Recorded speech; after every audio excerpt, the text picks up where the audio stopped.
Steve Addington in just a little bit. Yeah, I'm not sure he wasn't transmitting on the wrong frequency there. I could see him talking. Well, they'll straighten that out here in just a minute as they get set to go. 3 parade and pace laps before the green flag in today's race. The drivers have all talked about this championship being too close to call, and I won't ask you to call it, but I will ask you to look at the field of 12 who are competing for the championship and point out a couple of particular interest to you and why. Yeah, this is going to be a great chase, but as I look at this, I'm going to focus on 2 drivers and kind of on different ends of the spectrum. I'm going to start out at Denny Hamlin, who's won the most races on top of the standings right now. Did he learn enough in losing that championship a couple of years ago to make things happen this year? I really like his chances here. Then I'm going to go to the bottom. Jeff Gordon had to fight his way into this chase. And there's just something telling me that Jeff Gordon sees this as his best opportunity to get that 5th championship. I think Jimmy Johnson is obviously the favorite, but I look at 2 other guys as being his probably best challengers.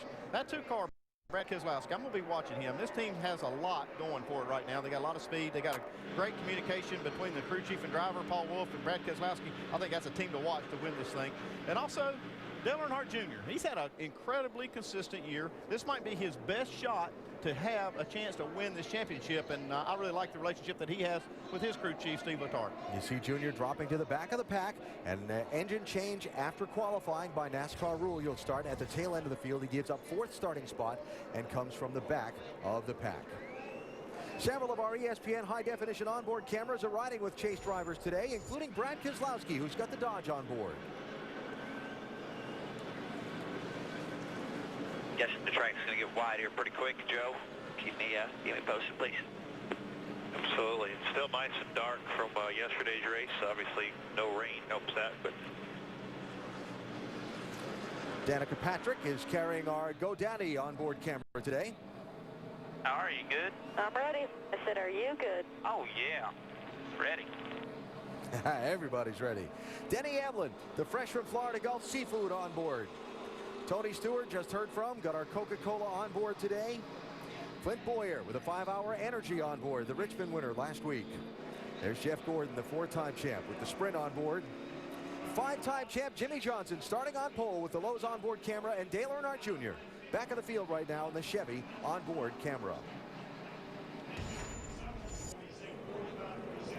So half a lap from the start. Let's check down on pit road with Dr. Jerry Punch. Well, and Jimmy Johnson didn't win 5 championships by accident. It took a lot of talent, strategy, teamwork, and overall effort. Now, credit the talent and strategy part there to crew chief Chad Canals. Each year during the regular season, Chad finds the best race car, sets them aside, and saves them for the chase. The car today raced twice this year, dominating the win both times at Dover and Indy. So, folks, if Chad's plan works today, Jimmy sets sail toward title number 6. Vince Welch.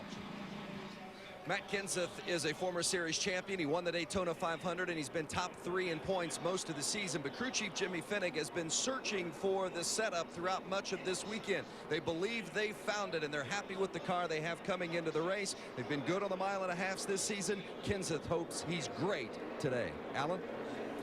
1.5 mile track, 400 miles, 267 laps the distance. Big crowd on hand, beautiful weather, and big stakes for the Geico 400. Jimmy Johnson leads him to the start.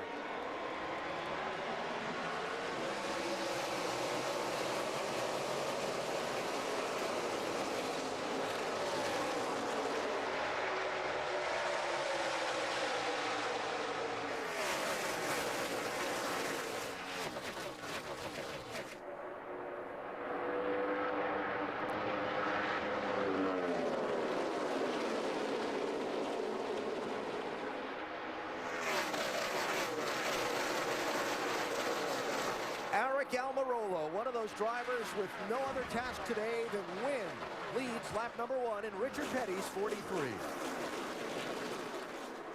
sure Jimmy Johnson would have loved to have gotten that bonus point out of the way for leading on that first lap, but Eric Almirola got a great start. Good run off turn 2. 5th place there, Denny Hamlin 11, Carl Edwards 99, Regan Smith in the 78, right in the mix.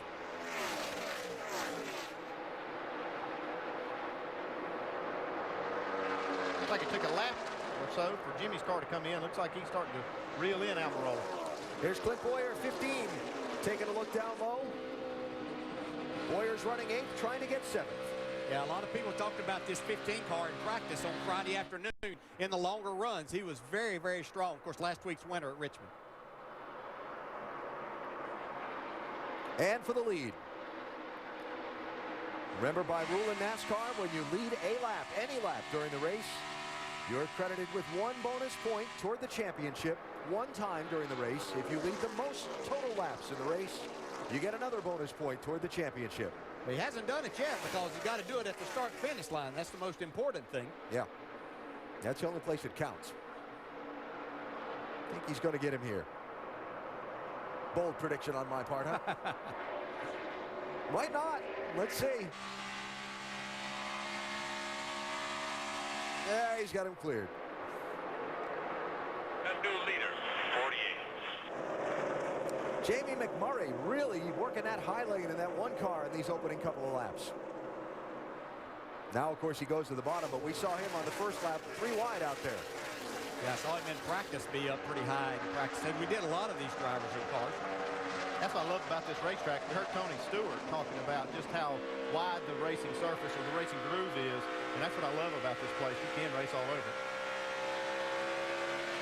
Brad Keselowski, one of the drivers that ran in the nationwide race yesterday, so he's got a little bit of an idea of what to expect from this racetrack after 300 miles yesterday.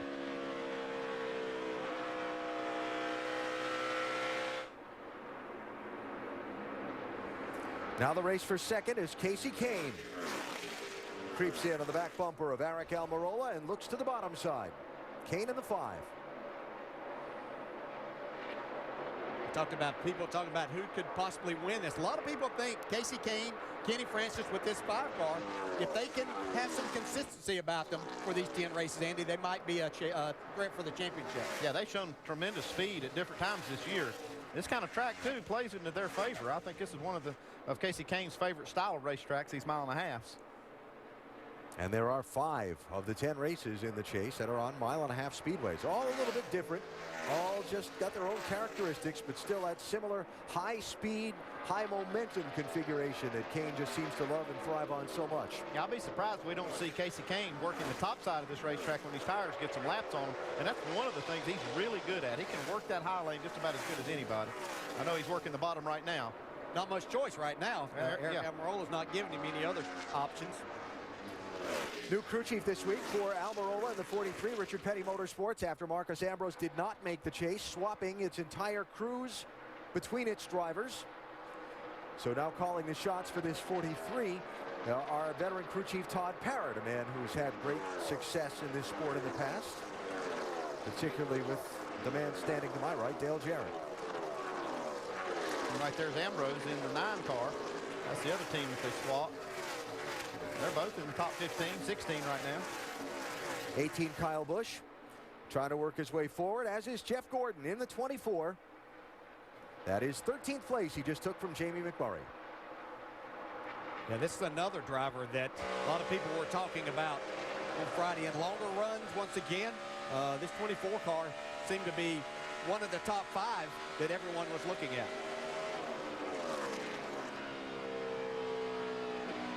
What a drive he put on last Saturday night at Richmond. Didn't he, though? All night long, as it took. Came back from a lap down, charged up through the field, finished second to race his way into the chase at the expense of Kyle Busch. Jimmy Johnson started on pole, has led most of the laps in the early going in the Geico 400. Beautiful day at Chicagoland Speedway. A lot of race fans on hand, and also encouraging race fans to check out NASCAR.com/RaceBuddy to watch coverage live today from here in Joliet. Follow your favorite drivers for free with 8 live camera views. There's the view of Jimmy Johnson, the race leader. And the gap he has to second place Casey Kane. It is 1.69 seconds, first to second. With Aric Almirola third. Denny Hamlin and Matt Kenseth running in the number 5 position. Dale Earnhardt Jr., remember, had to start at the tail end of the field after an engine change. After qualifying, we take an inside look and get unlimited access to the NASCAR Sprint Cup Series. Brought to you by the NASCAR Sprint Cup mobile app and truly unlimited data on the Sprint Network. Earnhardt Jr., the biggest mover in the race so far. 42nd to 22nd.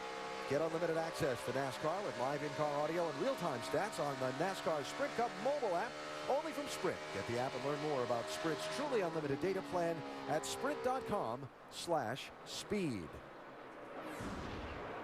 Fifth place changing hands. Yeah, I talked to Brian Patty, crew chief of Clint Boyer, in that 15. He said these mile and a halves hadn't really been their strong suit, but this week, he said they had a lot of speed in that car. He sounded very confident this morning. Yeah, when I think of Brian Patty, though, as a crew chief, I always think about these type of racetracks being something he's really good at with the shock and spring combinations. That's 2 positions in 2 laps for Jeff Gordon. He went by Mark Martin. Now he's gone by Sam Hornish Jr. in the 22. And that puts Gordon to the number 11 spot, trying to crack the top 10 if he can pass Regan Smith in the 78.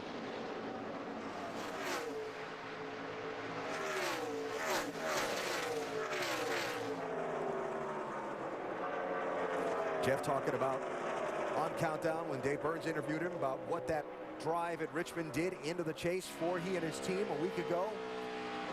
Momentum is a big thing, but this is a long championship stretch. 10 weeks is a long time to carry momentum.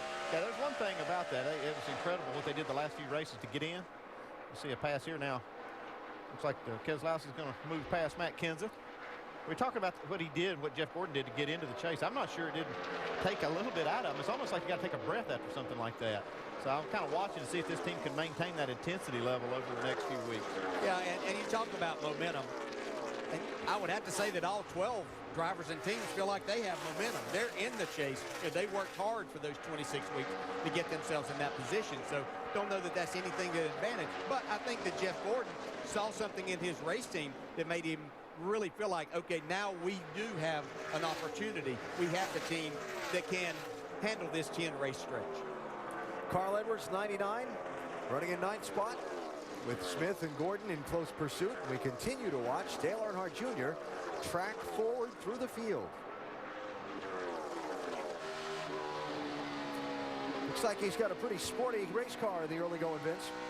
That's exactly right. He's up 20 spots already. Crew Chief Steve Letarte was very confident of the race car that he had. He said, I think we've got a top 2 or 3 race car today. The only problem is we're starting so far back. We want to make sure we avoid the trouble getting to the front. That's the big challenge right now. Junior's been very quiet on the radio. Normally for a race car driver, that's a real good sign. Dave Burns?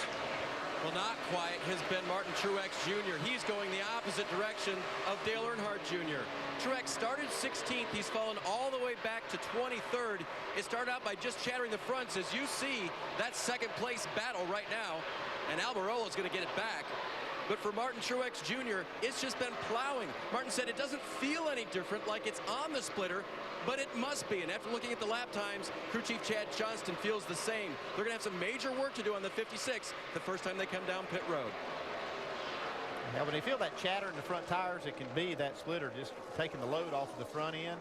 And it's sometimes hard to feel. Like he said, he didn't think he felt the splitter hitting, but the way the car's driving, it must be.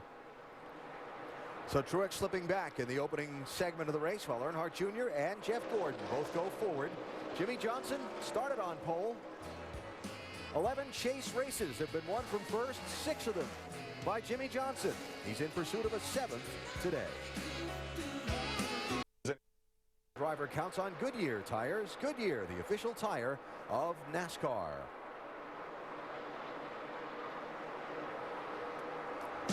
And a moment to tell you about Monday Night Football. Starting at 6:30, Monday Night Countdown, served by Applebee's. Then at 8:30, Peyton Manning, who looked awfully good last weekend, makes his Monday Night Football debut with the Broncos when they go on the road to face the Falcons. New up-tempo offense led by Matt Ryan. Monday Night Football, Broncos-Falcons, tomorrow at 8:30 on ESPN. Tough place to go in and win down there at Atlanta, though, the last few years. Yeah, but boy, he looked good last Sunday night against the Steelers. Jimmy Johnson out in front as we approach the 50-mile mark of today's Geico 400.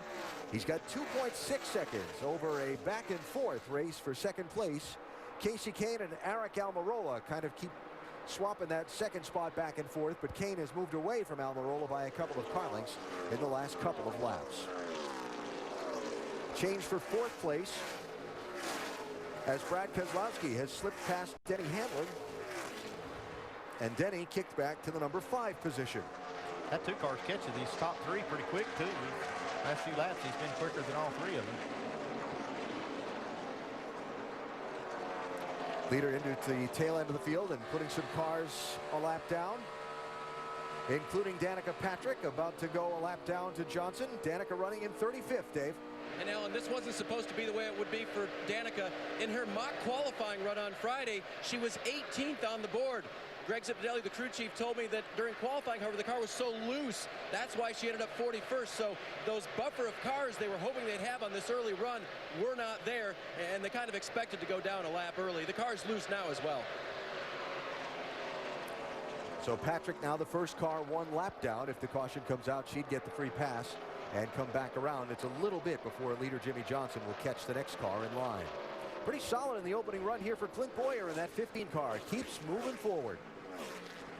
Yeah, Clint, this team really believes that they have an opportunity to be a part of this chase and make a real difference. A lot of good racetracks for Clint Bowyer coming up. And, well, if they can perform well here today, that's kind of going to set the tone for them, I believe, because they go to tracks that he's won at with New Hampshire next weekend. Short tracks at Martinsville he runs well at. And what I've said this before, but he looks forward to going to Talladega and racing when a lot of the others don't. And I think that's going to put him in a good position there. Yep. Greg Biffle sliding all over the place while Dale Earnhardt Jr. continues to move toward the front. Yeah, Biffle definitely struggling, but now, Junior had a close call here. Yeah, we also saw this with Junior. Like he made pretty good contact right there. Evidently, it didn't hurt the car too much. He's still passing cars. At least he passed Greg Biffle. That's Trevor Bayne in the 21. That's a pretty good lick. Still there. Head for shore. Still there. Shore. So it's Junior up to 19th now. They had a big scare on that, Alan, because Junior thought maybe they had cut the right rear down, and the crew got on the wall immediately. They contemplated coming in, and then Junior said, no, I think we're going to be okay. So doesn't seem to be any serious damage from that contact, but boy, it got their attention in a hurry. He says it's a little bit lazy off the corner, not exactly to his liking, but otherwise he's been pretty positive about the car so far.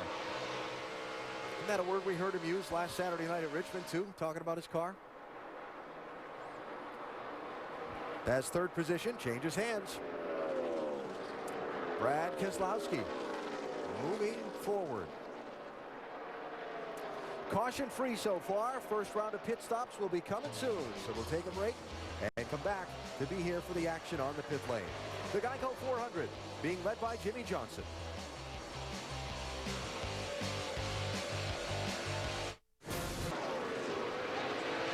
Back at Chicagoland Speedway, getting set for green flag pit stops here. The 11 car on pit road, points leader Denny Hamlin. And like most of them, talking about a little free on the side, entering the corner. 4 tires, air pressure change, down and away. Still waiting for Jimmie Johnson to pit. Here comes the 24 car of Jeff Gordon Dave. Doc, he drove from 19th to 9th during that first run. His car, though, a little loose when it lands. A little tight when it lands. It needs to turn better in the center of the corner. He'll get Sunoco fuel, 4 tires, and a track bar adjustment to help him. Doc, back to you. How about the reigning champ, Tony Stewart? What a drive from 29th starting spot into 11th position. Tony said the car a little tight in the middle, needs a little help rolling the center of the corner. 4 tires, air pressure adjustment on the 14 car. Dave. Kasey Kahne loves the way his car works in turns 3 and 4, but in turns 1 and 2, a little bit loose. They'll make a wedge adjustment and an air pressure adjustment for Kasey. Wedge wrench in the left rear. Vince. The 99 of Carl Edwards, remember, he missed the chase. They make the chassis adjustment, 4 tires, air pressure. Said the car needs help turning. Hasn't been too bad, but needs to be a little bit better in the center. Jimmie Johnson, the leader on pit road. Here he is, Doc. Jimmy said we began a little bit free off, then we started getting freer in. He said, guys, we lack rear grip when the car unloads. You guys can explain what that means in a moment. They are making a chassis adjustment, also an air pressure change. Chad said, we can fix it for you, buddy. You got to be able to use that throttle up off. Left side chassis, 4 tires, and Johnson's away. Here comes the 2 car. Brad Keselowski down pit road. And Brad said, I'm really free in and free off. They got to get him tightened up coming off so he can get in the throttle and stay in the throttle. Keselowski, who ran the nationwide qualified racer yesterday, understands what this track's going to do. Brad says as the race evolves, it's going to get freer and freer. So, guys, Paul, you've got to tighten me up, buddy. That's exactly what they're going to do. Significant air pressure adjustment. Right side tire change. They're going to top it off, get it completely full of Sunoco fuel. Go to the left side. Get it completely full, lug nuts on, and Keselowski will be away. The 17 car, Vince. Here comes the 17 of Matt Kenseth. He was leading when he left the track. He says it's just a little bit loose off, especially in clean air. So they're going to make that adjustment. Wedge in, also chattering the center. It's a 4-tire change for the 17 of Matt Kenseth. Both Kenseth and Brad Keselowski staying out an extra lap or two to get a bonus point toward the championship. And the cycle of pit stops just about completed.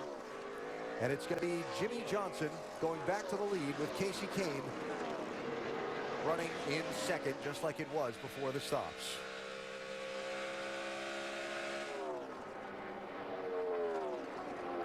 And there's the gap, first to second. Casey closing up, little ground. Yeah, and I saw the 43 come down pit road again. I assume he was Penalty, up. too fast. Nope, had a right side tire violation on the 43. One of the tires got away. When the car left, it was still out in the outer half of the pit box. And Sam Hornish Jr. had a speeding penalty for speeding exiting on his original stop. He had to come back for a pass-through. Yeah, the rule is on that you have to have both your right side tires on the inside half before the car leaves the pit box.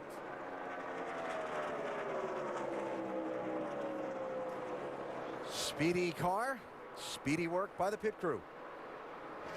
That's a great pit stop. 11-8. His team really stepping it up for him. Yep, This is when it counts. his job. Yeah. It counts right now in the chase. These guys really need to get it done on pit road. Man, when you can do that as a driver, when your crew does all of those things and picks you up a couple of spots, you don't have to fight those guys on the racetrack. Picked up 5 on that exchange of pit stops the whole cycle. It's pretty good. That's huge. I get you up on the wheel a little bit more.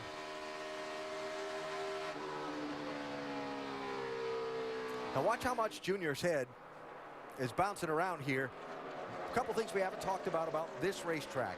Character, drivers like to call it. It's got some bumps and some bounces that you have to handle when you're driving at speed, at high speed. Jimmy Johnson's handling them pretty well right now.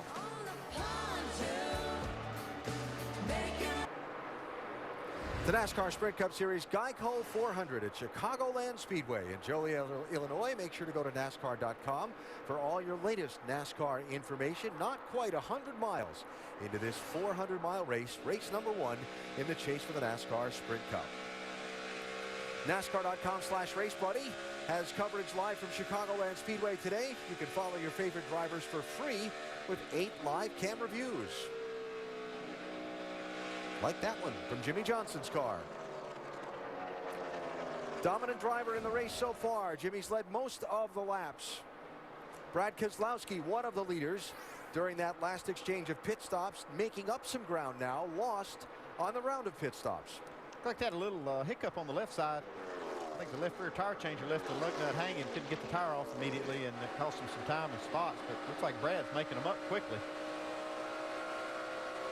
Yeah, he came back out about 15 car lengths behind this 20 car Joey Logano and the 11 of Denny Hamlin, but has disposed of them rather quickly.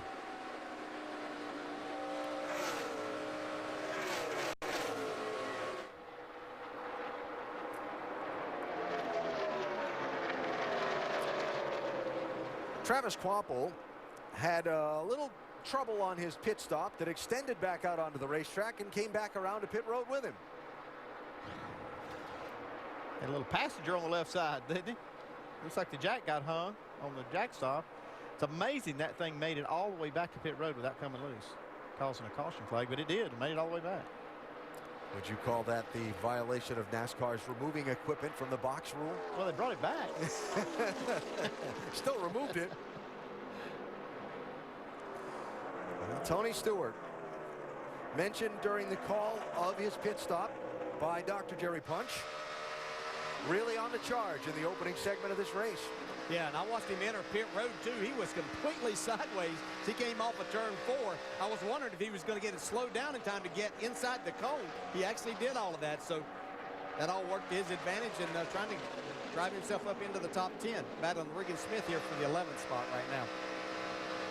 Yeah, when I talked to Steve Addington this morning, he said their car, they obviously didn't qualify well, so they didn't think they had speed right off the bat, but he thought their car was going to hang in there really nice today, and it has so far. Remember, it was this race a year ago. Tony Stewart started in 26th position and went to victory lane. He started 29th today. He's just so good. Alan, you were talking about this racetrack and the character of it, how difficult it is. We see Jeff Gordon down here bouncing around a little bit too. Just a lot of bumps. So you think about people that have experience, and here are two drivers, Kyle Busch, who's driving his way up towards the top 5. Jeff Gordon and Tony Stewart really able to handle these type of conditions. And it's really the kind of tracks and surfaces that they appreciate and like to race on. Drivers like when you can find different lanes around the racetrack, search for grip for your race car to suit its handling conditions at the moment, like Jeff Gordon is doing right now. We have absolutely killed it getting in, man. I'm out of control getting in. Step 4, we'll get it back down. Just stay with it, nice and smooth here. You're doing good. This brings up an interesting point, Alan. We talked to Jeff today about how last week's race gave him momentum for this week. But in talking to crew chief Alan Gustafson, I said, what was a takeaway from Richmond? He said, nothing. We got to live in the here and now. We got to score more points than everybody, and we got to get to the end of this thing ahead of everybody else. So he didn't take anything. He's very objective about it, and right now, living in the moment, they've got a race car that's not to Jeff's liking. I think one takeaway, though, is Jeff, especially Jeff, now knows that he cannot give up because they're still, this team is strong enough, deep enough to come back from just about anything, and he's going to stick in there, and he's going to stay with it. Not that he wouldn't anyway, but I think that's the takeaway. Well, he took a chase spot away from there. I thought that's pretty good. Well, there's your takeaway.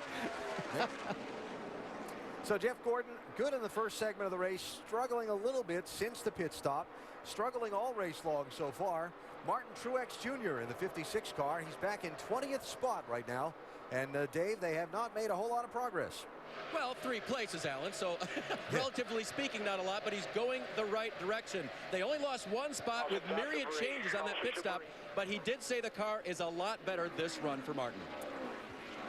Caution called for debris off of turn number 2. And the first yellow flag of the race right at the 100-mile mark today. Erasing Jimmy Johnson's lead.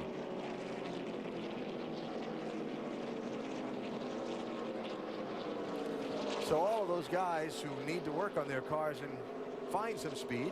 Yeah, a couple of them is that 16, Greg Biffle, his car's not been good at all. And we just talked about Truex. This is going to be a good break for him to work on his. And really, as a driver, when a race starts and goes green like that, you're kind of glad to get that too. You like to run for a little while, but now get a little bit of a break. You can think about your car and communicate with your crew about what you need. And even though they've only run 20 laps, I think with this racing surface we were talking about, Andy, everybody's looking at 4 tires. Yeah, but this is a short run. This might be the shortest run we see today when the caution comes out, and it'll be an opportunity for some of the cars that feel like they can steal some track position. If they're going to do it all day long, right now might be the time. Now you see the pace car has gathered up the field. Normally that would open pit lane the first time the pace car leads the field by. They're going to hold the opening of pit road for 1 lap. Eric Almirola has just been sent around the pace car back onto the lead lap. NASCAR, after further review, saying they made a mistake on the pit road penalty, assessed that 43 team, and the lap they lost serving the pass-through penalty is being given back to them now under the caution flag. Yeah, it's not unprecedented. That happened, actually, I remember this happening to me when I was Earnhardt's crew chief at Rockingham. They said we had a lug nut missing, brought us in under green, and all of them were wrong. So they sent him back out, threw a caution, gave us our lap back. I believe I was covering your pit that day, and when they brought the car down the pit lane, well, they had like... If you were covering it, you remember how mad Richard Childress was. I remember how mad you were. I was the one calm one of the bunch. But that they do what they can. If they make a mistake, they do the best they can to make it right. But he's not going to get all the track position. He's getting back on the lead lap. But he was running in the top 5 whenever he made his pit stop. All right, so while the field comes back around to the opening of pit lane and they work to clean up the debris in turn number 2, We ask you which driver you think will be the top finisher out of this week's top 4 qualifiers. Jimmy Johnson, Eric Almirola, Matt Kenseth, or Dale Jr. Text FAST to 34763 or go to AT&TFastestDriver.com to play. You could have a chance to win 4 Gs by playing along in today's AT&T Fastest Driver Challenge. Each week you have a chance to make your pick and see where you stack up against the rest. So everyone just on pit road, mostly in the 40 to 45 lap range. A couple of them at lap 46 and 47.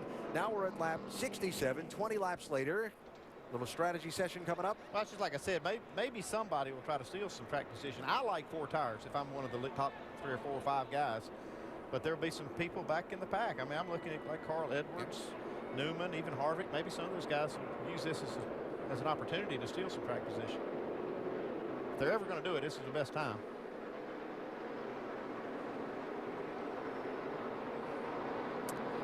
Here they come. Dave? You will see some 2-tire strategies right now. 7th place, Jeff Gordon, lower left. 2nd place, Casey Kane, upper left. The 5 has talked about 2 tires. 24, not sure what they're going to do. Casey's car, loose and on the splitter. They're going to make a wedge adjustment for him. Jeff's car, very loose. You heard him talk about it. They'll make a track bar adjustment for the 24. Doc? Looking for 2 tires also in the 2 car and the 48 2 car. So they're still a little too loose getting off. Can't get in the throttle. Jimmy Johnson said air pressure change, and he is down on the way. Great pit stop for the 48. The 2 now going 4 tires. Left side going up on the 2 car. Still on pit road, and now here comes Brad Kay out and away. Now there you see the strategy. 2-tire stops being played by some. Brad Keselowski going to lose some track position with a 4-tire call. With a vibration, decided to come back in and take a look at the left side, and now they put left side tires on as he heads out as we're getting ready for 1 to go. Alan? All right, well, he gave up 12th spot, Doc, and it's going to put Tony back probably about 28th in line as last on the lead lap. First one on 4 tires for the restart is going to be Brad Keselowski in 10th position, Doc. Yeah, let's check in with Paul Wolf here and see exactly what happened. Paul, other leaders took 2 tires. You took 4. Why? Well, we're still trying to tune on our car. Want to understand the changes we make. If we do that on 4, we're not going to know. And the Miller Lite Dodge has been able to work its way up through traffic pretty well today. So, you know, if we've got 4 and they've got 2, I don't see an issue here. Trying to maintain the balance. AB. All right, Doc. Jeff Burton, the free pass. Wave arounds to get back on the lead lap. David Reagan, David Gilliland, Sam Hornish Jr., and Dave Blaney. 2 tires all the way back through Brad Keselowski in that blue deuce.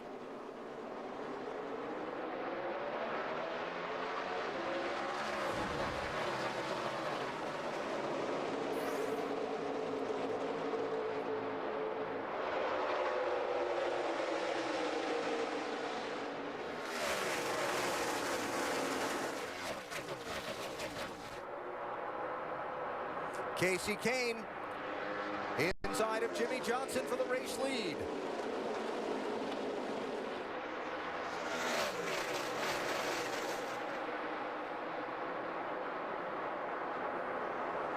Johnson chose that outside lane as his choice on the restart. He's hanging on for the moment. He just barely got the lead down. I thought he was going to be totally confused if he lost the lead there, too, because he lost it from the inside at the beginning of the race. Jeff Gordon, 24. Clint Boyer, 15. 5th place. Mark Martin right with him in the 55. So they were able to help Gordon on the entry to the corner. Whatever adjustment they made on the green flag pit stop really freed his car up. Getting into the corner, that's where he was not happy with his car. Looks like it's much better here to start this run.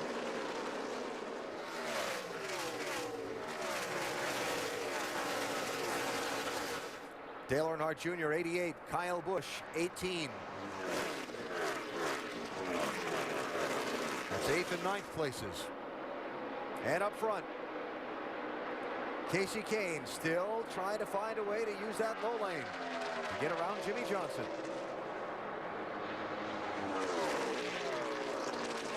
Casey's trying hard to get that 1 point for leading a lap.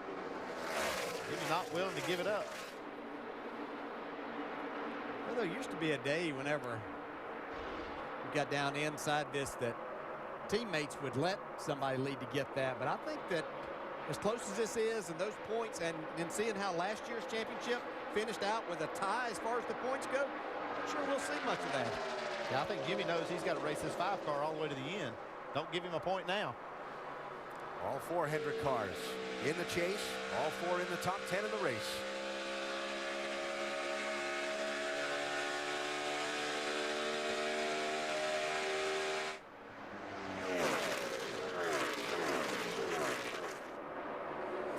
And it's interesting you brought that point up about the single point, because Tony Stewart mentioned that, how what happened last season really kind of woke everyone up, not only to the possibilities. Okay, so you came into the chase without a win, or you barely made it into the chase, like Jeff Gordon in the 24. But you can win this championship from that position as long as you're in. And that because the thing came down to the tie and the tiebreaker, every single position and point in the finishing order is going to be important. Denny Hamlin, looking at 11, talked about how that's going to make him feel like he's got to be more aggressive on the restarts to gain every position he can through the course of the day. Yeah, and I think that's what's going to make each of these races so interesting to the very end, because it's going to be right to that last lap, so you can cross that finish line getting the checkered flag, that you're going to have to battle for each one of those spots, whether it's racing for a lead, racing for 10th, or possibly even 15th. You need to get all you can get. Jeff Gordon getting that last spot in last Saturday night. He says better not count him out. Yes, I mean, I think the only way that you don't hear from us in the chase is if some of the same things that bit us earlier in the year bite us again. If we finish where we're running and where our performance level is at, then we're going to be a major threat in this thing. I think that's an honest assessment, because the reason they were struggling to get in the chase wasn't because they didn't have a good car and a fast car. It's because of a lot of just weird circumstances, really. Yeah, they had 3 strong races. 3 strong races. You can see here, still a little bit on the loose side, but to finish that off, and but it was just so impressive what happened. I mean, it really looked like he was out to lunch last week. Kyle Busch having a good run here, coming off of that disappointing finish last week that didn't allow him to make the chase. That was close. Denny Hamlin looks like maybe that 2-tire change is not agreeing with his race car. He's lost a couple spots. It may not, but I've watched some of the other cars, I mean, the leaders especially. They're running some of the fastest laps they've run all day on 2 tires. So I think that's encouraging for some people that might want to try this when you have 20, 25 laps maybe on a set of lifts. And Brad Keselowski still trying to make his way back through. Restarted 10th. He's racing with Kyle Busch for 7th there. After racing with Casey Kane for the lead for a few laps after the restart, Jimmy Johnson has settled himself back into the #1 position in the Geico 400. Stage, Bryce Harper of the National. Side tires on it, and now he's got some a chance to get track position. Let's go up to speed with our top 12 guys, the guys fighting for the championship. Doc, what do you got on Jimmy Johnson? Well, Jimmy says the car with the 2 right side tire only change is tight on the bottom of the racetrack. Now, he also knows that the car gets freer as you go toward the middle and top, so that's why he tends to have moved his lane up toward the middle. You see, middle of the track, and the farther up he goes, the freer the car can get, according to the driver. Right now, just tight on the bottom. Dave. Casey Kane has not led a lap yet today, needs that valuable bonus point. Right now, he's not quite within reach of Jimmy. Hasn't said anything since the restart, but that's probably good news. The car was on the splitter the last run. A 2-tire change and an adjustment should have helped that a little bit. As for Jeff Gordon, a good pickup from the restart. He is a position up where he was. You heard him say still too loose, though. The follow was, help you at all? And Jeff said slightly, so they've still got some ways to go on the 24. Doc? Denny Hamlin, who began the day as our points leader, came in, took 2 right side tires, wedge out. He said it was loose in, tight in the center, and now Denny said we are way, way too tight on 2 right side tires only. I'll have to make a significant adjustment on the next stop. Now behind him, Brad Keselowski. We told you about the 4-tire change. It was all about balance. And Paul Wolf had said, you know, I've got to keep the car tight enough for Brad to be able to get in the throttle coming up off the corner and stay there. He said, right now, Brad said, I'm just way too free using the throttle. I can't get in it and stay on the throttle and the gas coming off. Vince. Dale Earnhardt Jr. has been on a march forward. He started 42nd today, had to go to the back because of that engine change. He's up to 9th. They went with right side tires only on that last stop, but Jr. doesn't like it. Tight.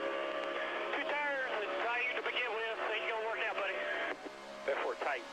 Therefore, too tight. And then we took 2 tires, which tightens it up more.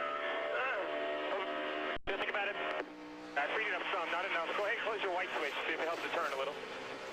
Steve Letarte also made a wedge adjustment on that first pit stop, so Junior still going forward, though, plus 33. Now, the 17 of Matt Kenseth was wicked loose in and off, and they made big changes on that last pit stop. They pulled a shim out of the left front, went down on the track bar, big air pressure adjustments, 4 tires. Matt said, let's take the big changes now because it's got to be better for the long run. Jamie? Clint Boyer working with a new spotter this weekend, and Brett Grip, as far as the car, though, he said it's been tail happy. They've worked on it, and now he says it's getting loose once again. He's taken the drive away, and that was a 2-tire stop as well. He needs more changes on the next stop. Behind Matt, Greg Biffle, you guys have documented it, been struggling with this car all weekend long. This morning, wholesale changes to try to make it better. That wasn't the case so far today. A spring rubber end, shim out, wedge, track bar, it's still not getting the job done. Dave? Yeah, the last run, Martin Truex called his car way better. Not great, but way better. They took 4 tires on the last stop, gave up some positions. Since the restart, he's picked up 5 on the track. The car's still a little tight, but he's going the right way. Vince? Kevin Harvick started 35th today. He's up to 18th, but he's been fighting a loose race car. Gil Martin, the crew chief's been trying to tighten him up, but they're just not there yet. Kevin, on his last radio transmission, said loose off the corner as soon as I get back on the gas. They're going to work on it. Still a long way to go. Doc? And back to Tony Stewart, the defending champion. 2 right side tires, came in 2 laps later, 2 left side tires, vibration. And he also wanted to look at something on the right front of the car. Stewart said, I'm okay now, but I just got to get some help from upstairs and all around to get through some of this traffic. I'll get back there. It's just going to take me a while. So Stewart now trying to work his way back toward the top 15. Nicole? Talking earlier about Dale Earnhardt Jr. on the move, he just got by Denny Hamlin and is now in 8th on the track. Meanwhile, his teammate, Jimmy Johnson, out front in the car he's using today, Rusty. The car he used in Indianapolis. Both races, he happened to dominate and win. And you know, I've been really big on this car, Nicole. In fact, they took this car, I heard, and kind of saved it to start the chase with. This car just blew away the competition in Indianapolis and won Dover, like you said. And it's absolutely outrunning the field right now again. Tell you what, Brad, this car is so good. If I was him and he makes it through the day, I'd wash it off and clean it up and bring it right back. Consistently strong, Rusty. He is really putting on a dominating performance right now. Has led 90 of 96 laps. Casey Kane, though, seems to have a little bit of something for him, but no one else thus far in the field. And this is what happens when you start on the pole. You can control the race. This is what the 48 is good at. They know they want to capitalize on getting that pole position, get out in the lead, and make everyone else follow their pace. 97 laps complete at Chicagoland, but you know what happens? We still have 170 to go. We'll see how Chase race number 1 plays out. We're at Chicagoland Speedway, and we'll have more in just a few minutes. 400 Chicagoland Speedway. Caution is out for the second time. For the second time, it's for debris. Last time in turn 2, this time in turn number 3. Puts the pace car in front of the field, gives Sam Hornich Jr. the free pass back onto the lead lap, and gives the leaders another opportunity to head for pit road. A lot of teams took 2 tires the last time. Expect those guys to take 4. Just past 150 miles into the race. Here they come, Vince. Dale Earnhardt Jr. took 2 tires last time, just as you said. They'll take 4 right now. No other changes. Junior likes it. Dave. 5-car of Casey Kane, 2nd place right now. They'll take a round down on the track bar. Car is still loose, but it is handling well. Doc. Brad Keselowski says the car really tight overall on entry and exit. They made it 4 tire change last time. Watch and see if they go with 2 this time. Thinking about it, below him, Jimmy Johnson will come in and make a chassis adjustment, 4 tires. Jimmy said grip level is still an issue, still free entering and free off. Chassis adjustment, slight air pressure. Johnson's away. Couple of 2 tire stops in there. Not nearly as many as we saw the last time. But Kevin Harvick's team, most notably, going for a track position grab to get him up toward the front. Back for the restart in a minute.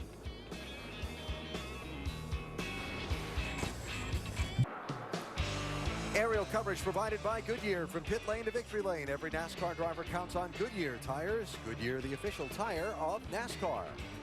What a beautiful day to be flying around overhead Chicagoland Speedway today for the Geico 400. Beautiful day to be in the grandstand, too. Asked you to tweet your seats. Some folks at the racetrack sent us a snapshot of where they're going to watch the race from. 8 and 6, got a good seat. But, of course, we like it when your seat is there in front of the television as well. Glad to have you at the track. Really glad you're watching here on ESPN. And as you watch the race today, we remind you that our NASCAR nonstop coverage comes up during the second half of today's race, presented by Sprint. Set to go for the restart. 2 tires for Brad Keselowski, the leader. 2 tires for Kevin Harvick, lined up 4th. Jimmy Johnson on the outside lane, the man who's dominated the race so far.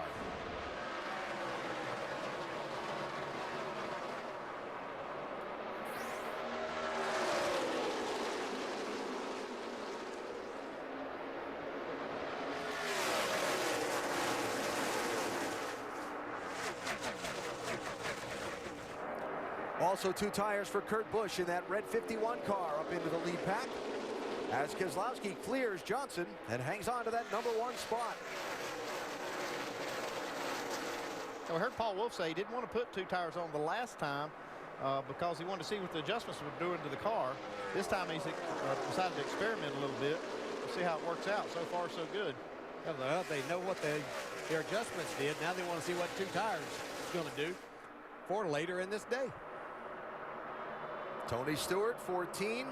Mark Martin, 55. Jeff Gordon, 24. Clint Boyer, 15. 12th place on back. Yeah, Tony Stewart, one of those drivers, really glad to see a caution there as he goes all the way to the apron. That's not out of bounds here. He was needing to get some track position back. He's got a fast race car.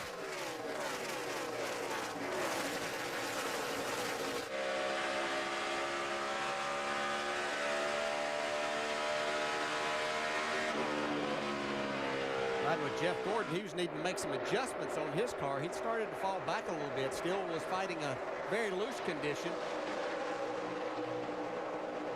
Greg Biffle's been struggling with that all race long, and that 16 all weekend long, for that matter. Yeah, we watched him save it a few times Friday in practice. Hopefully they're getting it tightened up for Biffle. We know he likes to race on this type of track, go fast. Progress on Jeff Gordon's car, Dave. He has made it, Alan. If we take a look at the replay before the pit stop, see the upper left-hand corner of his grill opening on the bottom of the car there. That came off during the pit stop, and it's amazing the offending pieces of trash that make these cars loose when they're on there. It's never like a big 8.5, 11 piece of notebook paper. It's always some piece of tissue or plastic or something like this. Wow.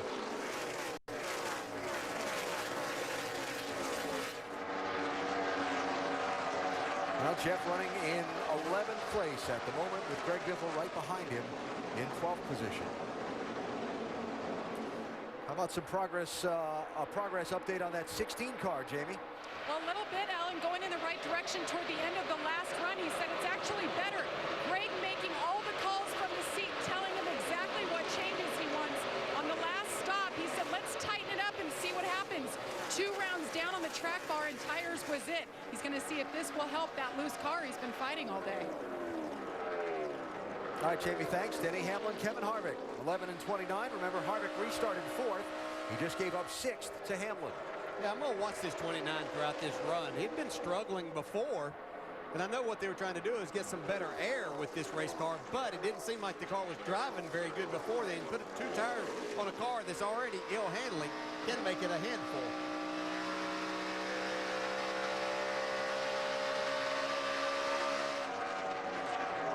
I think Stewart's got a good car. I'm kind of surprised he didn't take 2 tires that last round after that little hiccup they had when they made that extra pit stop on the caution before.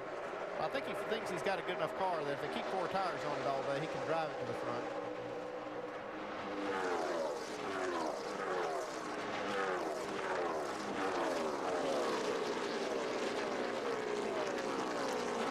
And just past last 150 miles of today's Geico 400, race number 1 in the chase for the NASCAR Sprint Cup here at Chicagoland Speedway. Our Ram race rundown.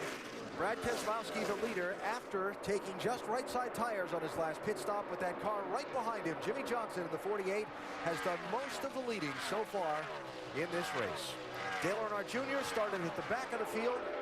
After an engine change, he's charged all the way up into the top 10, though slipping back a little bit in this run. And that's how they run, but still before halfway in race number 1 of the chase.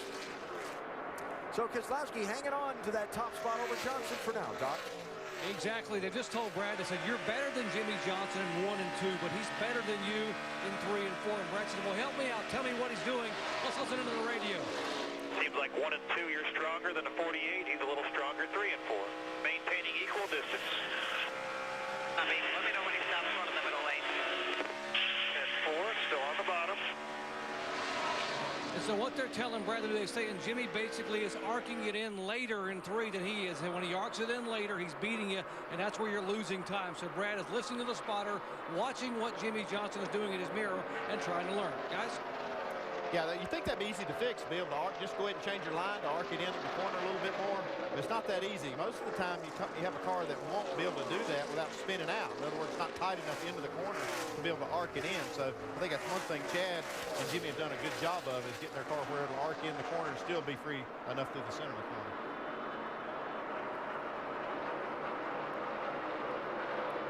Jimmy Johnson just pestering Brad right now. Yeah, might be about now that his spotter's telling him he's moved up. So. Yeah. But really not gaining that much. You can see as he moves up and Brad stays towards the bottom. Of course, he's going to stay on the bottom this time. Brad anticipating him going to the middle, trying to take some of that air away from Jimmy's nose. It looks like maybe Brad got a little better run off the corner with that line. 3 times a winner so far this season. Is he ready to be NASCAR Sprint Cup Series champion? A lot of racing between now and that final lap of the season in which to find that out.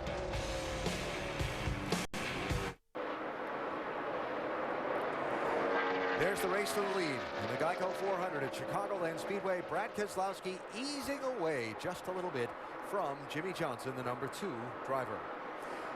We take an inside look and get unlimited access to the NASCAR Sprint Cup Series, brought to you by the NASCAR Sprint Cup mobile app and truly unlimited data on the Sprint Network. Jimmy Johnson has by far led the most laps in this race. That's 96 out of 123, to be specific. Fastest 4-tire pit stop today by the man who's made up a lot of ground from the back of the pack, Dale Earnhardt Jr., an 11.8 for Junior's team. Get unlimited access to NASCAR with live in-car audio and real-time stats on the NASCAR Sprint Cup mobile Android app, only from Sprint. Get the app and learn more about Sprint's truly unlimited data plan at sprint.com/speed.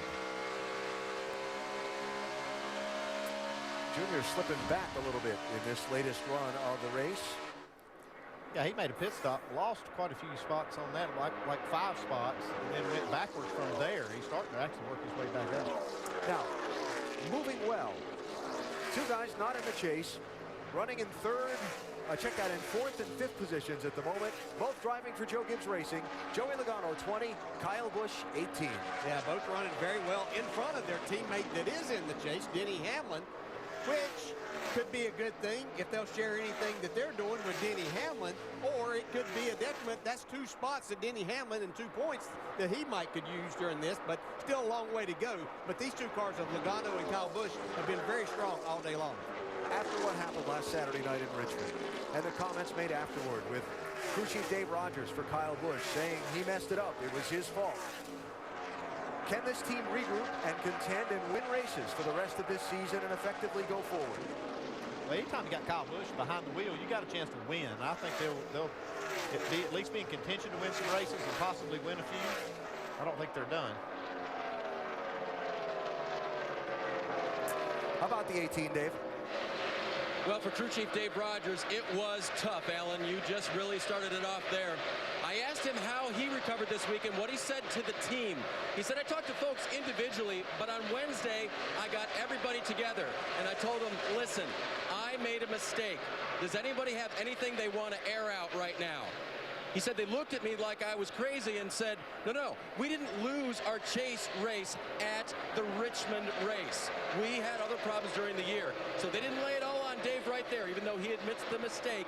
They are recovering, and they are fast this weekend. As for Joey Logano, what a great weekend. A top 10 qualifying effort, and he stayed there all day. In fact, during that first round of green flag stops, his crew picked him up 2 positions. Right now, the car a little bit tight in the center. That's what it's been most of the afternoon.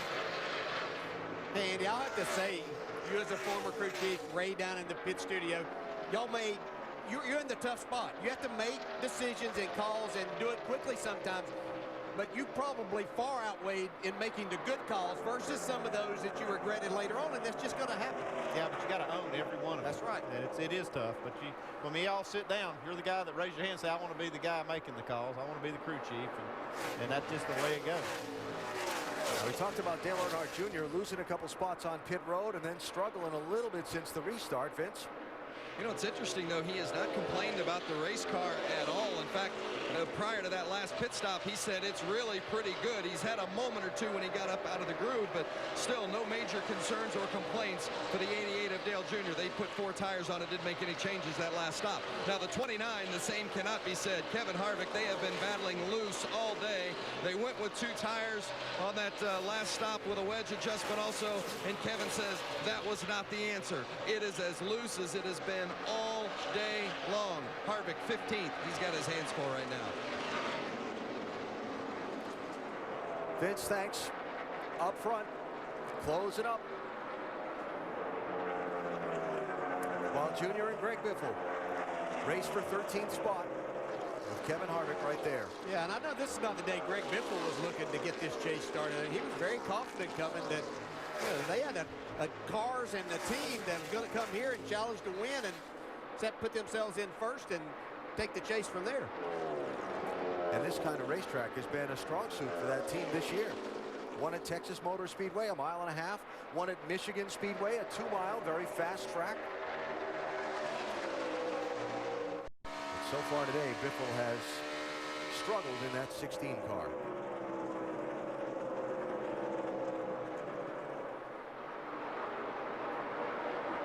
So there's the lead. Bobble there for the leader, Brad Keselowski. Yeah, you can see that gap close up right there. Brad had pulled away quite a bit, but this might be to the point that the 2 tires versus the 4 tires a little bit different. Listen, you got to get that air out. You got to get the right rear propped up. Yes, sir. Tony Stewart. Yeah, he's just trying to give Addington some information to make this car better, but I'll tell you what, it's really good right now. He's probably got one of the best 2 or 3 cars on the racetrack. And closing for the lead. Remember last pit stop, Brad Keselowski just took right side tires. Jimmy Johnson with 4.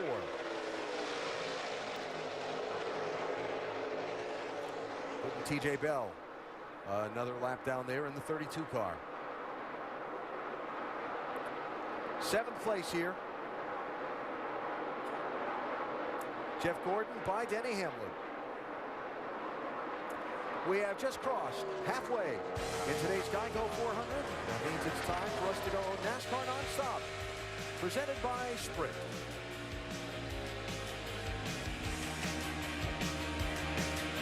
Dad, listen, we're gonna go broke unless we figure out a way to divvy up the shared data plan fairly. So, whoever's fathered the most children gets the most data.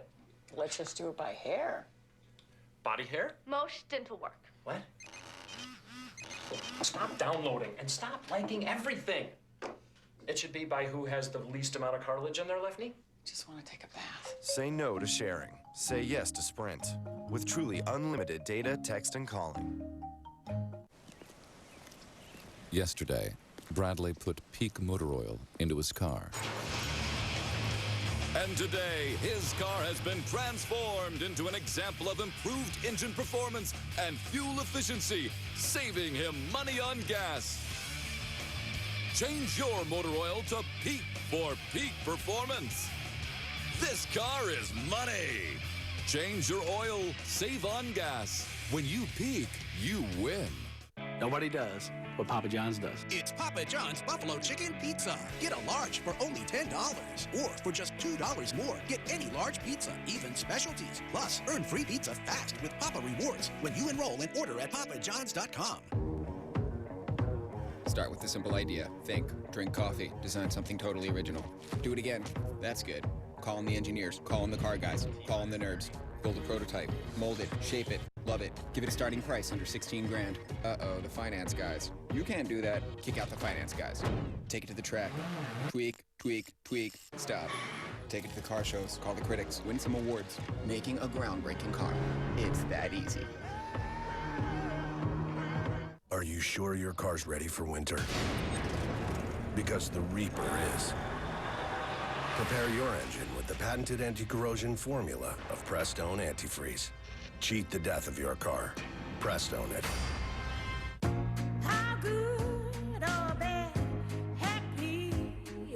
After 20 years at this label, if I don't open for your little ingenue who wouldn't make it as one of my backup singers, you're not going to support me?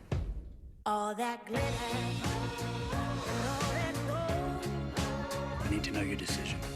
Well, you can kiss my decision as it's walking out the door. ABC's Nashville. The drama begins Wednesday, October 10th. Shop the largest collection of NASCAR diecasts at the NASCAR.com Superstore.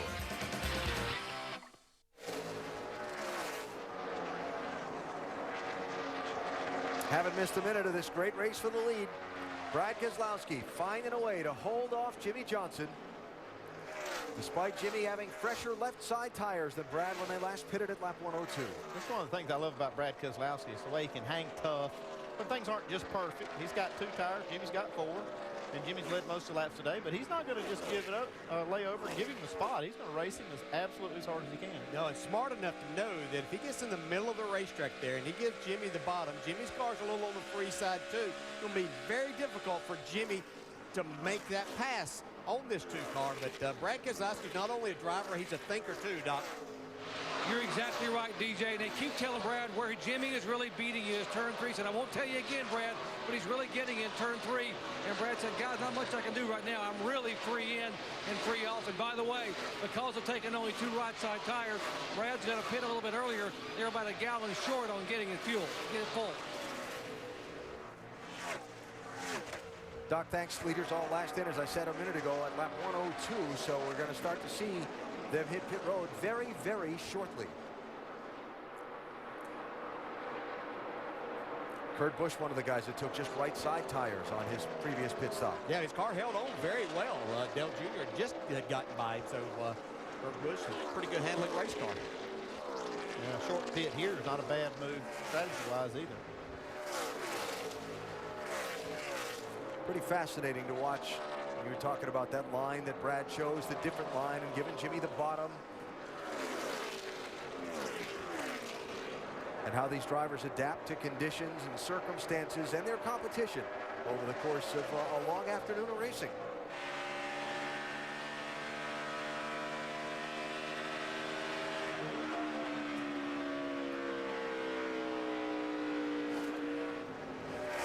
Brad, a pretty happy man today with his truck team, taking the win last night at Iowa Speedway with 18-year-old Ryan Blaney getting the win. Yeah, I think it's pretty cool that Brad's giving young drivers a chance like he got when Dale Jr. hired him and drive a nationwide car and kind of made his career, trying to pay it forward.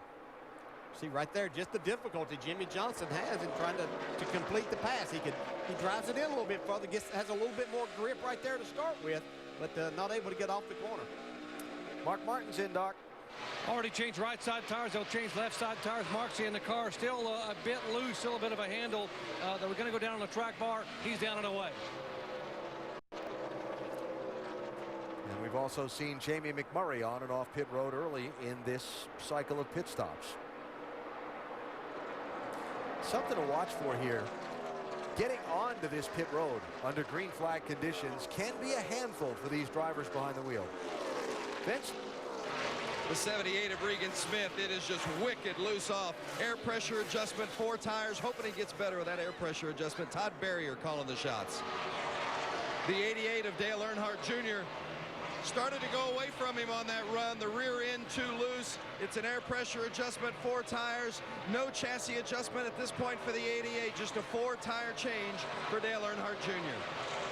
The 29 of Kevin Harvick, well, we told you throughout the course of the day how loose they have been, and they've battled it all afternoon long, still dealing with it. Track bar and air pressure with 4 tires. Dave?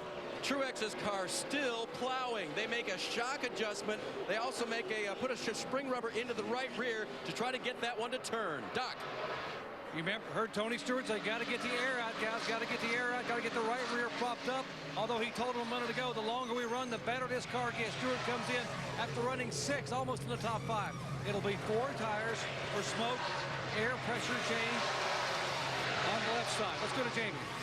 And the work continues on the 16 for Greg Biffle, saying he wants to go back on those changes a little bit. There's caution on the track as Greg Biffle completes his pit stop here. Got a car on the wall in turn number 2. It's Casey Mears.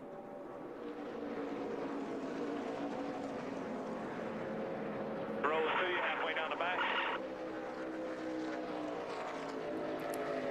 Caution in the middle of a series. Killed.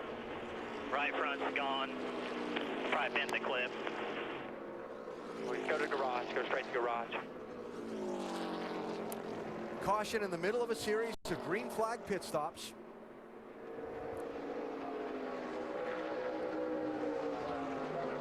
And that's a pretty good looking hit for Casey Mears.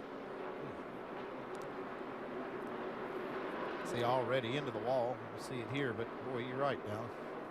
Kind of flattened that right side pretty good. He was in 26th place, a lap down.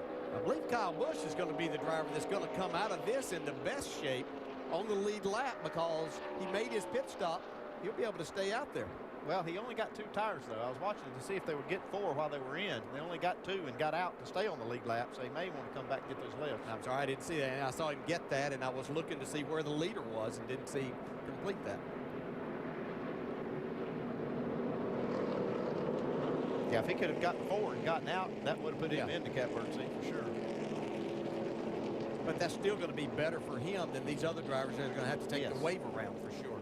Keselowski, Johnson, Kane, Gordon, Newman, Hornish, and Edwards had not pitted before the yellow flag came out. Pit road is open here, and we should see those drivers as takers.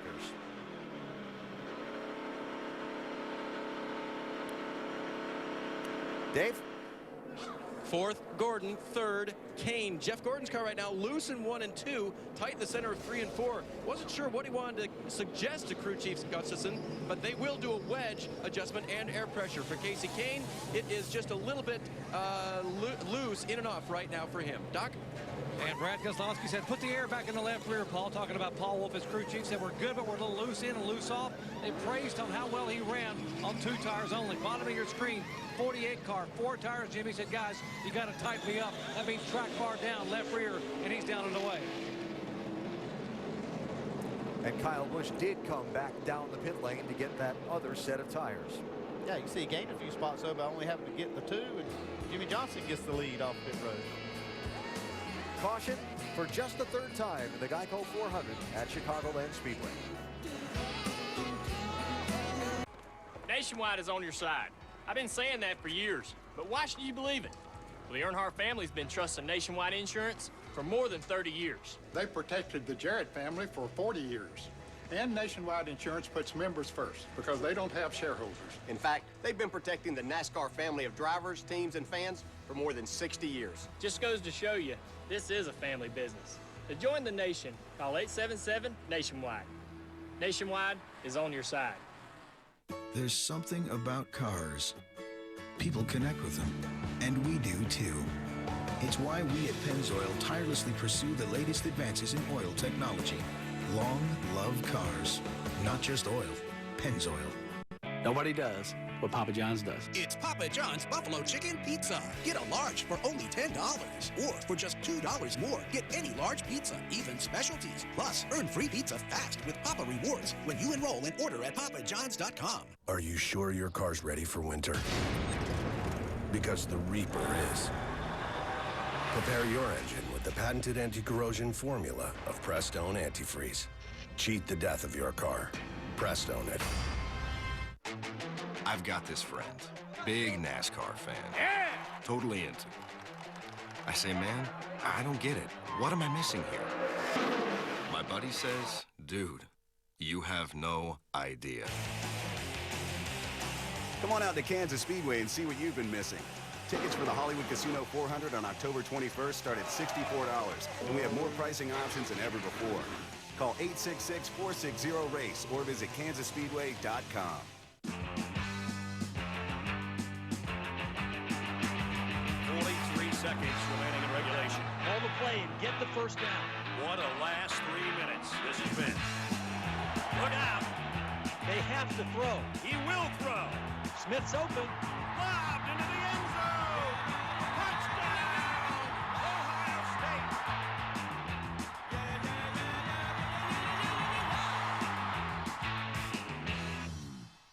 Sunday Night Baseball on ESPN.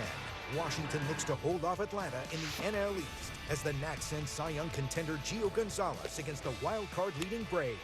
Sunday Night Baseball, Nationals Braves tonight at 8 on ESPN.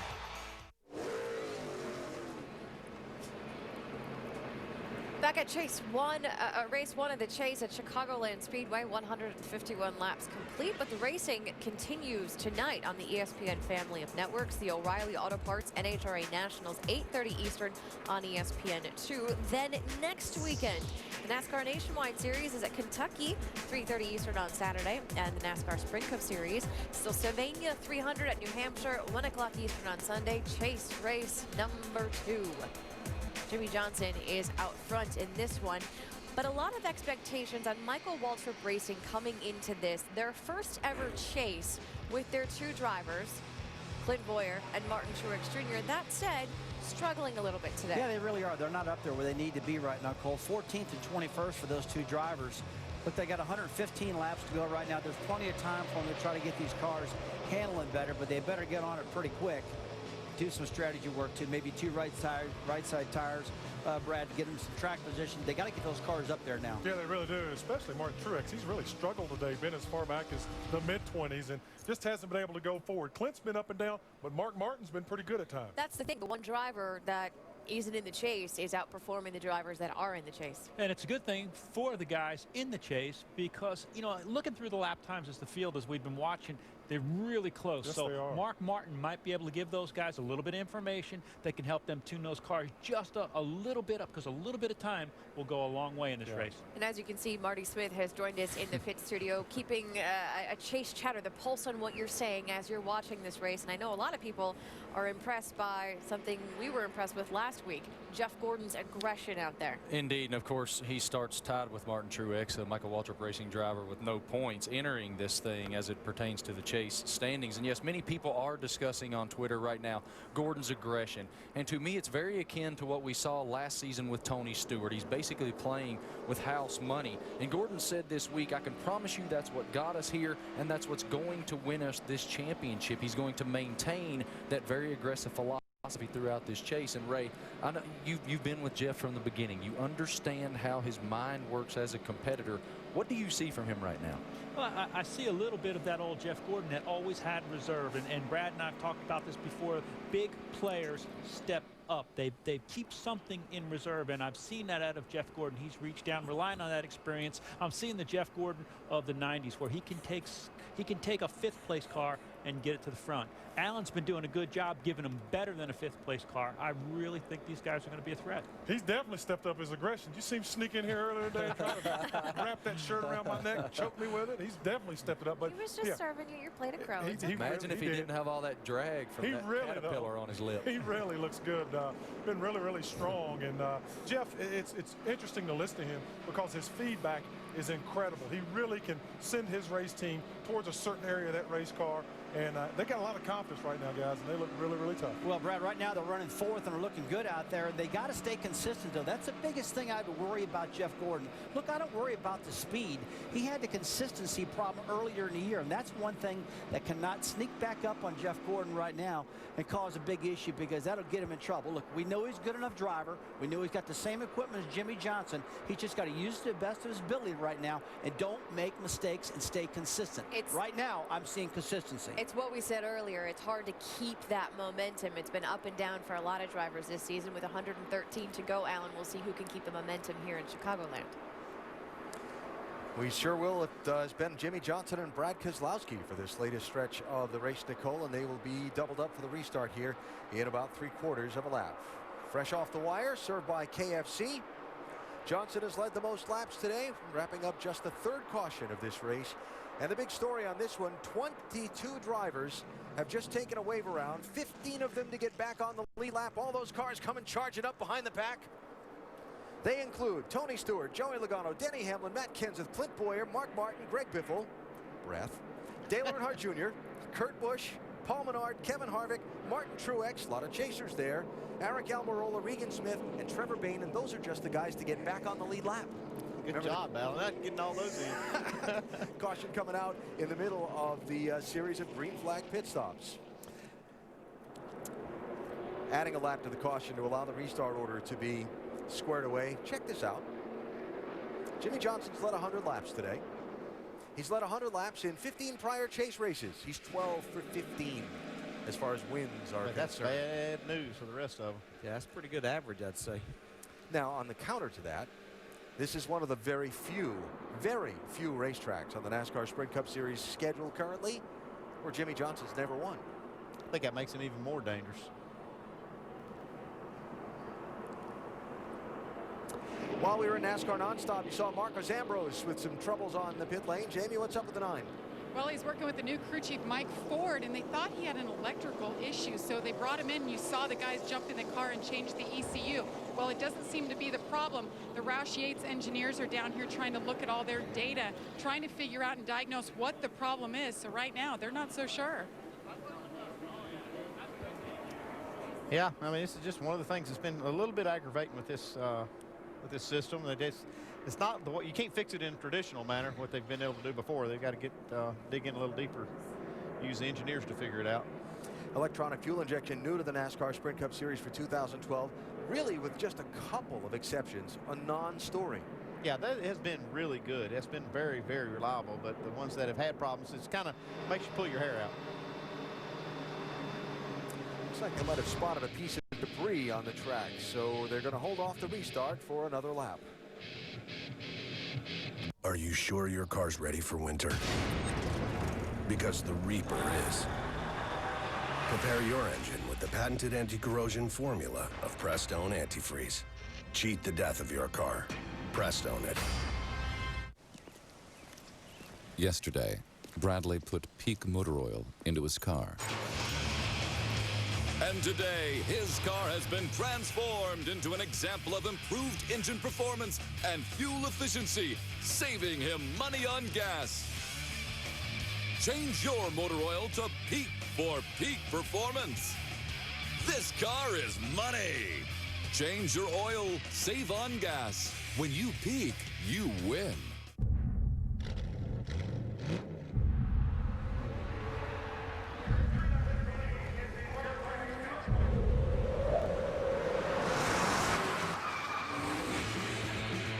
Goodyear, driven by those who use the world as their proving ground.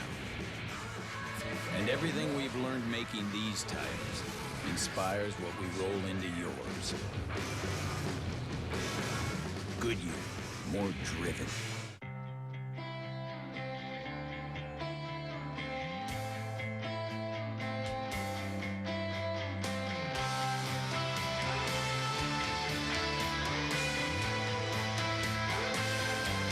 The world thinks it knows my story, but the way I see it, my story hasn't even begun.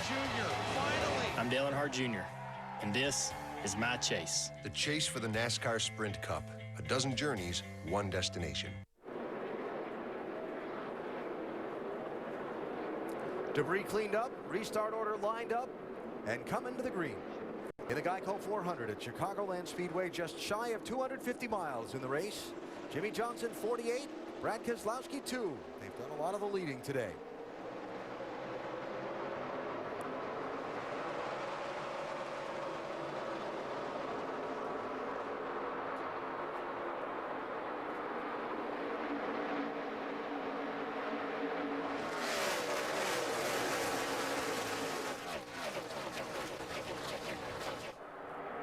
Remember that all those cars I called out taking a wave around to get back on the lead lap, they have to restart behind all the cars that are a lap down.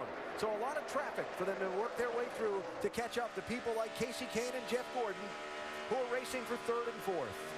Yeah, Ryan Newman shot by them up in that 3rd spot on that restart.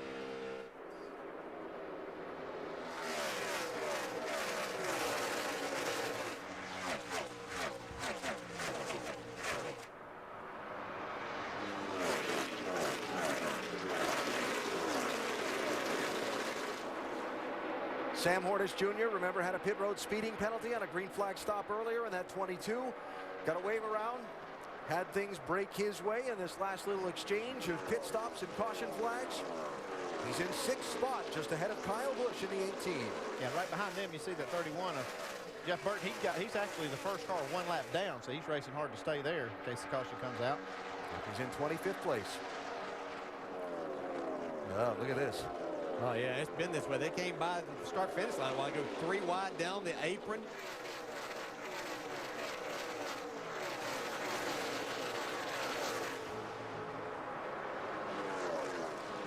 You mean like that? Yeah, kind of like that. Yeah, you get such a huge effect with the draft here. Couple cars get side by side. Take advantage of that area. You go where you can. Kurt Busch in the 51, trying to make a move to make up some ground. He is one of the cars that's on the lead lap.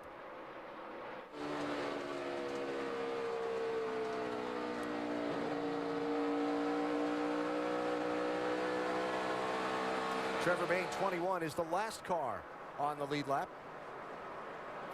Danica Patrick in the 10, 28th place. The 3rd, make it 4th car, 1 lap down.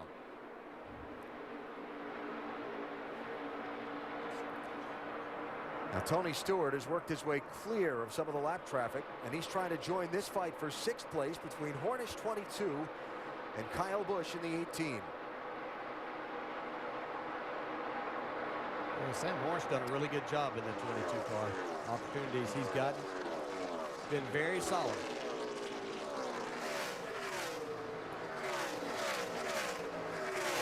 Talking to his crew chief, Todd Gordon, this morning down in the garage, he feels like they've also been able to now start helping Brad Keselowski.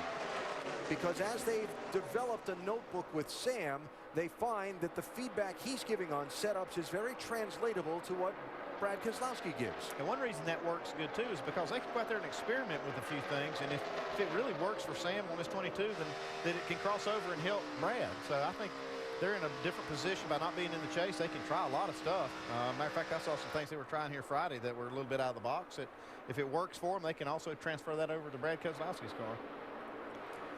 Denny Hamlin, Dale Earnhardt Jr. This is 11th and 12th place. Clint Boyer in the 15 and 10th, just in front of them. Some of the guys that got caught out in that last cycle of pit stops. Pinning under the green just before the yellow flag came out.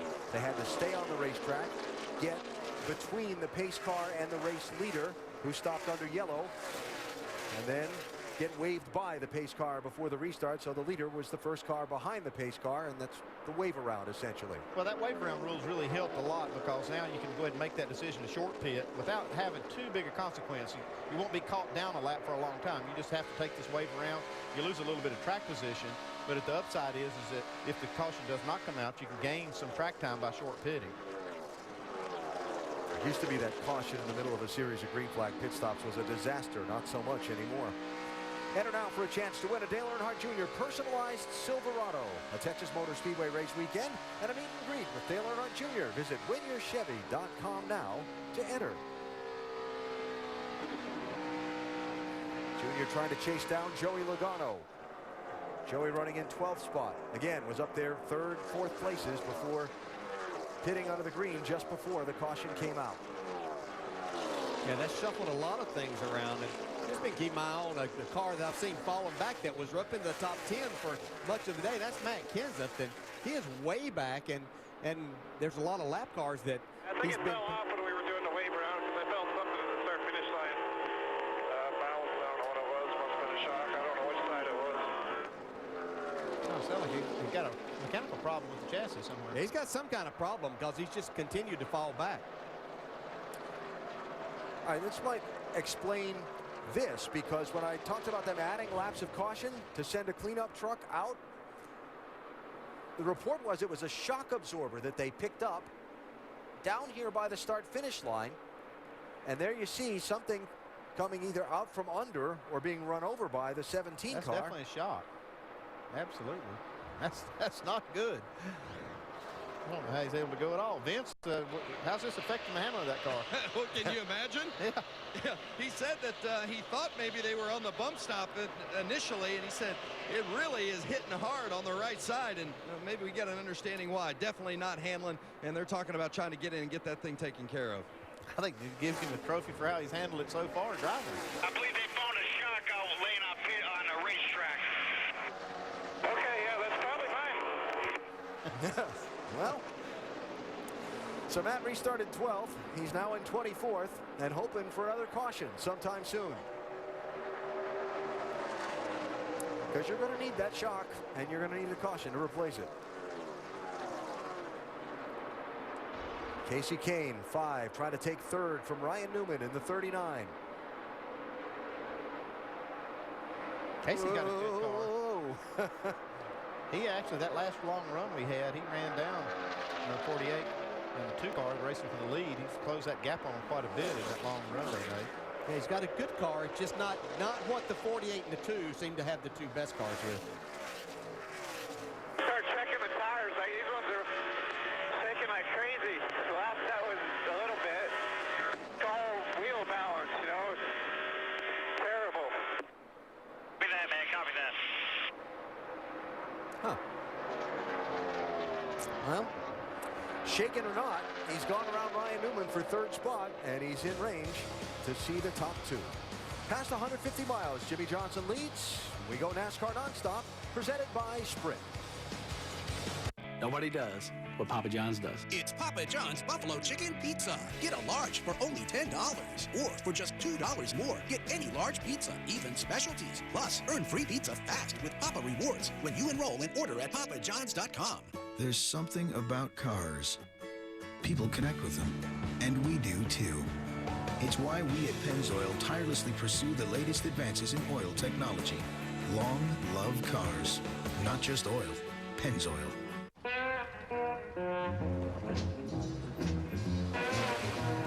You've reached the age where you don't back down from a challenge. This is the age of knowing how to make things happen. So why let erectile dysfunction get in your way? Talk to your doctor about Viagra. 20 million men already have.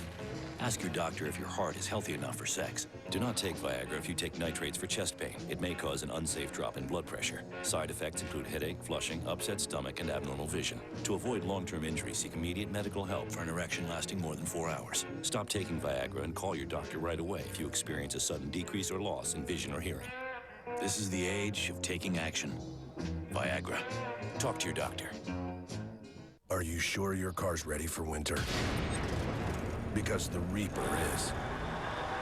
Prepare your engine with the patented anti-corrosion formula of Prestone Antifreeze. Cheat the death of your car. Prestone it. Legend. In one game, Peyton Manning made Denver a Super Bowl contender. Rising star. They are loaded in Atlanta. 2 of the league's best quarterbacks duel in Atlanta. Peyton Manning returns to Monday Night Football to lead the Broncos against Matt Ryan and the Falcons' aerial assault. Join Countdown at 6:30 for all the news from around the league.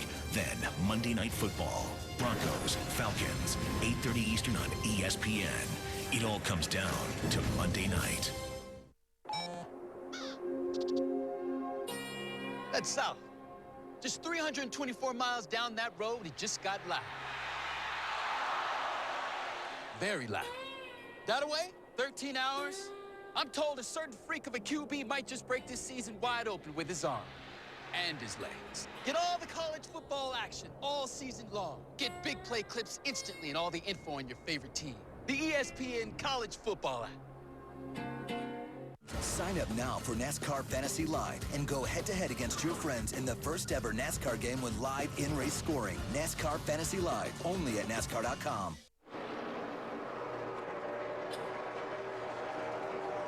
Well, as you have been watching in NASCAR Nonstop, leader Jimmy Johnson has picked up a passenger on the grill opening of that Chevy. Pretty good piece there, too. Not that these cars have very spacious grill openings to keep the engine temperature in range where Chad Knaus, the crew chief, might want it. Anything on the radio there, Doc? Nothing on the radio. They simply, they're talking about fuel mileage a little bit here with Jimmy, and basically Jimmy backing off a little bit here. But they said nothing else aside that they told Jimmy you're 7 laps shy on fuel. And they've also told him they think the 2 car is 5 laps short. That's after one more stop that is. So Jimmy was backing down. Instead of 2 cars backing down, maybe we should too, but nothing else besides that. Yeah, what they're talking about, they're a few laps short, 5 and 7 laps short of making a one more pit stop. They still can't make it all the way on the load of fuel they have, but they're still looking forward to the end of the race. And this is a driver and team that hasn't had a lot of success in trying to stretch their fuel mileage over the years. Talk about why he hadn't won here. I think that's happened a time or two. Yeah. Jimmy, one of a handful of drivers that ran out at the white flag in this race a year ago and coasted around the last lap. Yeah, that car right there, the 2 car, though, probably gets the best mileage of any of these cars. So if it comes down to a fuel mileage race, look for that one to do the best. And our aerial coverage of chase race number 1 today, provided by Goodyear. From pit lane to victory lane, every NASCAR driver counts on Goodyear tires. Goodyear, the official tire of NASCAR. And what a spectacular Sunday it is in the Chicago area today. Won't have to worry about the weather on Monday Night Football. This week, countdown is by Applebee's at 6:30 on Monday. Then at 8:30, Peyton Manning makes his Monday Night Football debut with the Broncos when they go on the road in the Georgia Dome to face the Falcons. New up-tempo offense led by Matt Ryan. Monday Night Football, Broncos Falcons, tomorrow at 8:30 on ESPN. I think the Falcons put up about 40 last week to start their season off. So Manning looked good. Manning looked good in his game. Be a good game.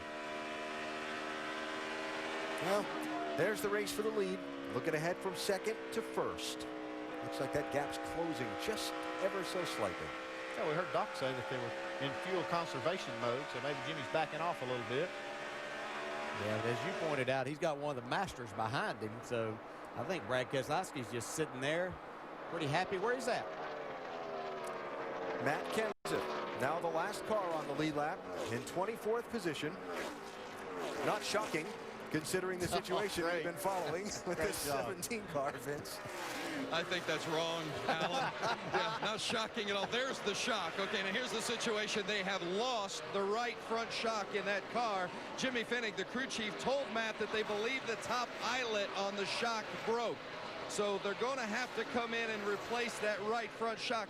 Not sure how much other damage might have been done on that right front, but they're preparing to replace that right front shock as soon as possible. But he restarted 12th, Matt did. He's now running 24th. Okay, well, hang on a bit second here. Sure we got a little falling off lately. Well, one thing that I see there, that I agree with Jimmy Finnick. I think that the top shock mount on the shock itself is actually what failed. The problem is it probably fell out from the top and then ripped it from the bottom. So I think that's one unknown is what does the bottom shock mount look like, and it might not be easy to replace that. So until they get that car on the pit lane and get that right front tire off, they're not going to know exactly what they're facing. Exactly. Yep. Well, Jimmy Johnson, looks like that grill is a lot cleaner than it was. Grill is nice and clean, it looks like. Oh, I wonder how he did that. I think we'll get to see right here. You turn your fan off, get up behind, and if the air itself doesn't take it off, then you turn up on the bumper. Bump it off. And brush it off. Landon Castle in the 83.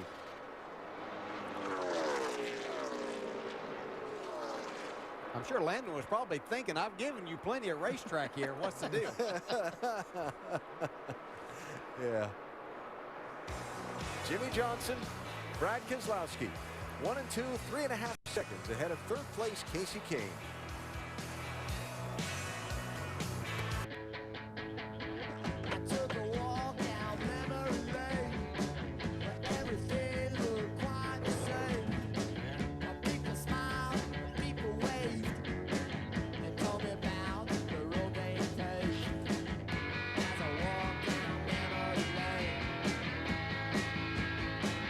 AT&T, the nation's largest 4G network, covering 2,000 more 4G cities and towns than Verizon. AT&T, rethink possible. Are you sure your car's ready for winter? Because the Reaper is. Prepare your engine with the patented anti-corrosion formula of Prestone Antifreeze. Cheat the death of your car. Prestone it. Yesterday, Bradley put peak motor oil into his car. And today, his car has been transformed into an example of improved engine performance and fuel efficiency, saving him money on gas. Change your motor oil to Peak for peak performance. This car is money. Change your oil, save on gas. When you peak, you win. Nobody does what Papa John's does. It's Papa John's Buffalo Chicken Pizza. Get a large for only $10. Or for just $2 more, get any large pizza, even specialties. Plus, earn free pizza fast with Papa Rewards when you enroll and order at papajohns.com. Clint, Tommy here again. Look, I really need you to push it these last few laps. Go away, Tommy. Take the higher line a little closer to the wall. I bet we pick up a few more spots. My position is fine, Tom. Okay. I mean, I expected a little more today out of Mr. Boyer, but if you want to settle, that's fine. All right, then. Higher line it is. Sign up for NASCAR Fantasy Live on NASCAR.com. Trouble, Flint Boyer, into the wall, caution is out. This week on Sunday Night Baseball, two of MLB's best square off on baseball's biggest stage. Washington hits the stretch run, owning baseball's best record, hoping to hold off Atlanta in the NL East. The Nats send Cy Young contender Gio Gonzalez to the hill, aiming for his 20th win. Gio Gonzalez just struck out the side. While the wild card leading Braves look to solidify their spot in the postseason. Sunday Night Baseball presented by Taco Bell. Nationals Braves, tonight at 8 on ESPN. As you saw during NASCAR Nonstop, a hard crash for Jeff Gordon. He is unbuckling back in the garage area while the leaders come to pit road for caution flag stops. Dave?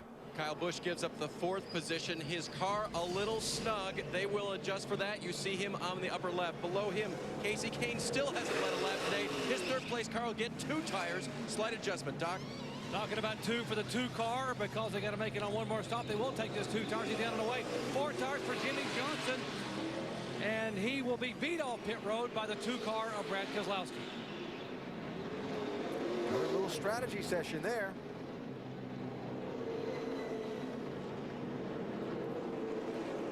Six taking just right side tires. Now Jeff Gordon running in 4th position, sails off into turn 1 and kept sailing into the outside wall. You see Jeff is out of the car and okay, basically. And Jeff's having a great run, but right there you can see just locked up the front tires and the throttle hung. That's usually a bad deal. There's not a worse feeling as a driver to barrel off in the corner, get out of the throttle, and the car not slow down. There are some safeguards that are built into the electronic fuel injection just for that, and it may be why it wasn't any worse than it was.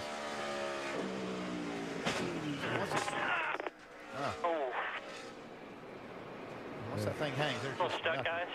We're done. Not what enough happened? brake. The throttle's stuck. That's a hard hit. Hard hit. So all the momentum Jeff Gordon carried from that great run into the chase at Richmond last Saturday night. And now he's got a very heavily damaged race car here in Chicagoland. Matt Kenseth, the caution, perhaps a break for the 17 team and an opportunity to make repairs. depending, like you talked about a few minutes ago, Andy, on what they find under the hood of that car. We'll keep an eye on it. See how they make out, try to replace that right front shock as we go NASCAR nonstop, presented by Sprint. Nobody does what Papa John's does. It's Papa John's Buffalo Chicken Pizza. Get a large for only $10.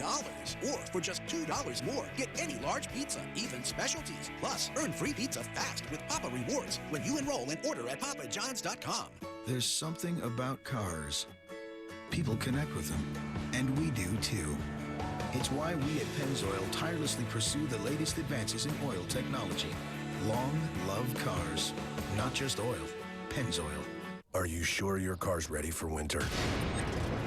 Because the Reaper is.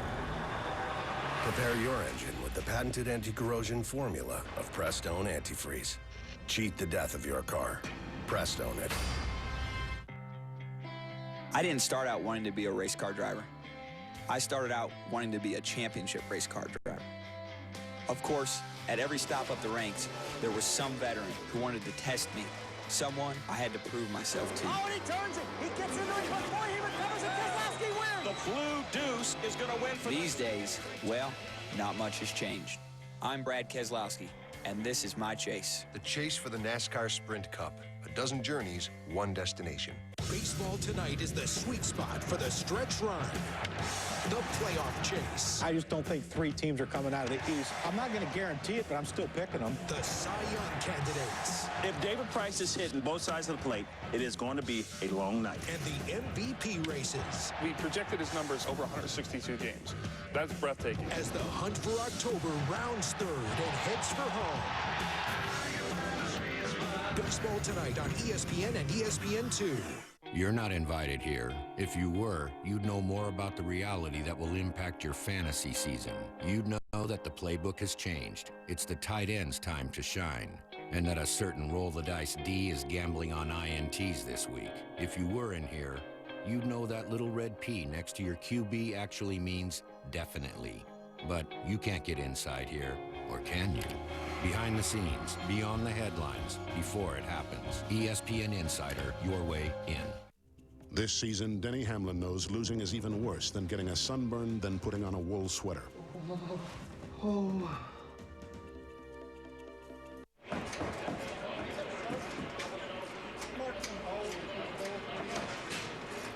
And as you watch Jeff Gordon talk it over with his crew chief, Alan Gustafson, the Geico 400, race number 1 in the chase for the NASCAR Sprint Cup is under caution for its 4th time after that hard crash for Gordon in turn 1 a couple of moments ago. It's a shame. Had a really solid day. Way up in the top 5, running 4th there. Yeah.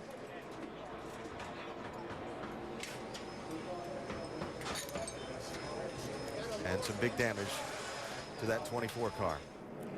Matt Kenseth has made a couple of trips down the pit lane to work on that 17 car.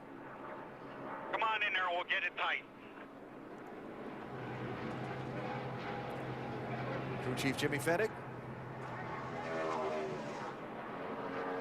As they bring the 17 car back in one more time.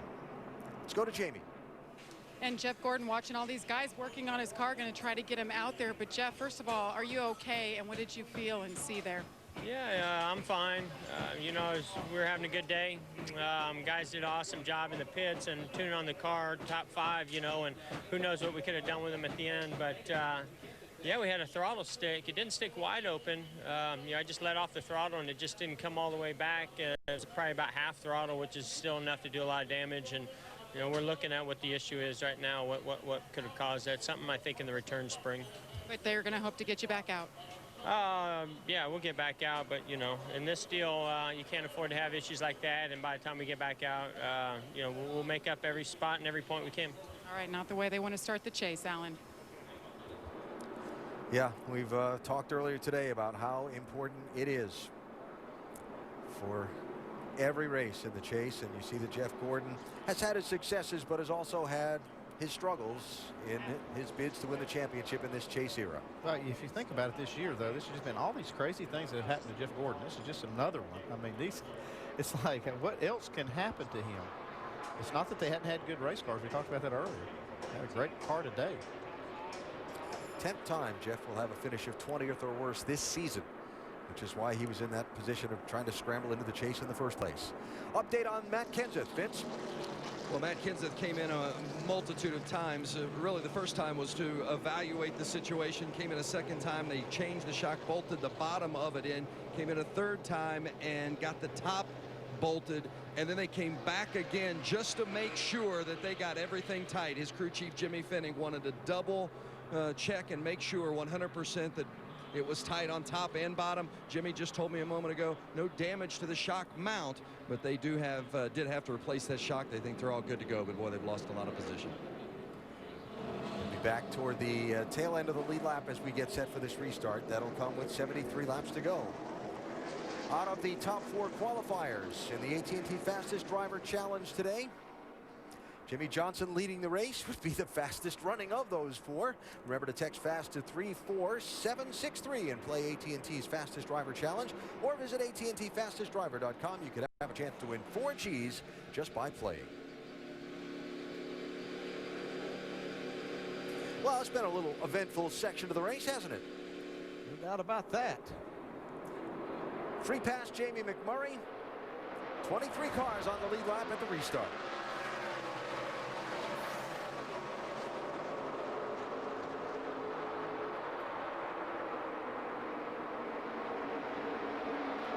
Tony Stewart 3 wide on the outside in that 14. I think Tony Stewart got 4 tires once again, as a number of these other drivers in front of him elected to take 2 there. See how that works for him in this long run, if there is a long run.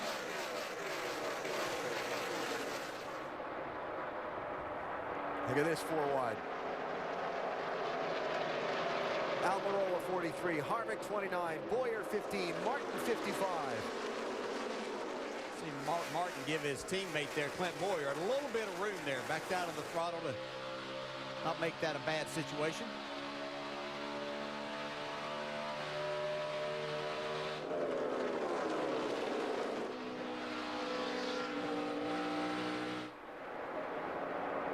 And Paul Menard to the inside of Boyer now for that spot. I know the caution and cleanup took a little while, so just to refresh you from the pit stops, there were 7 teams that took just right side tires, including Jimmy Johnson, Brad Keselowski, Casey Kane, Kyle Busch, Joey Logano, Mark Martin, and Regan Smith.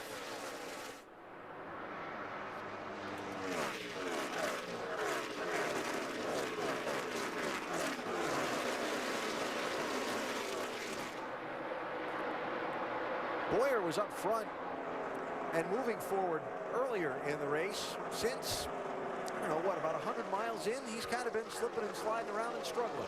Yeah, adjustments they've made to the 15 car just haven't been to his liking at all. And with the racetracks changing that much, just not be able to make this car happy or make Clint Boyer happy with his car, James. Well, basically, he said he's just been lacking overall grip all day long, and he said, but I'm hesitant to ask you for any changes. So the last stop, they just put 4 tires on it and left it alone to see what would happen for this last run. But overall, he's been pretty loose today. We've heard a lot about loose conditions from a lot of drivers here today. Well, you can be a little bit on that free side, but if you go to what these drivers are talking about loose, you just can't make speed around this racetrack, and it makes it difficult, especially when you're in traffic and trying to make passes. While we were watching for Clint Boyer, you saw Regan Smith pulling down to the inside lane. He's come back to the pit lane, and the hood has gone up on the 78 car.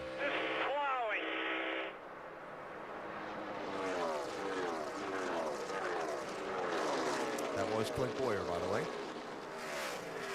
Kyle Busch, 18. Denny Hamlin, 11. 5th place at stake here.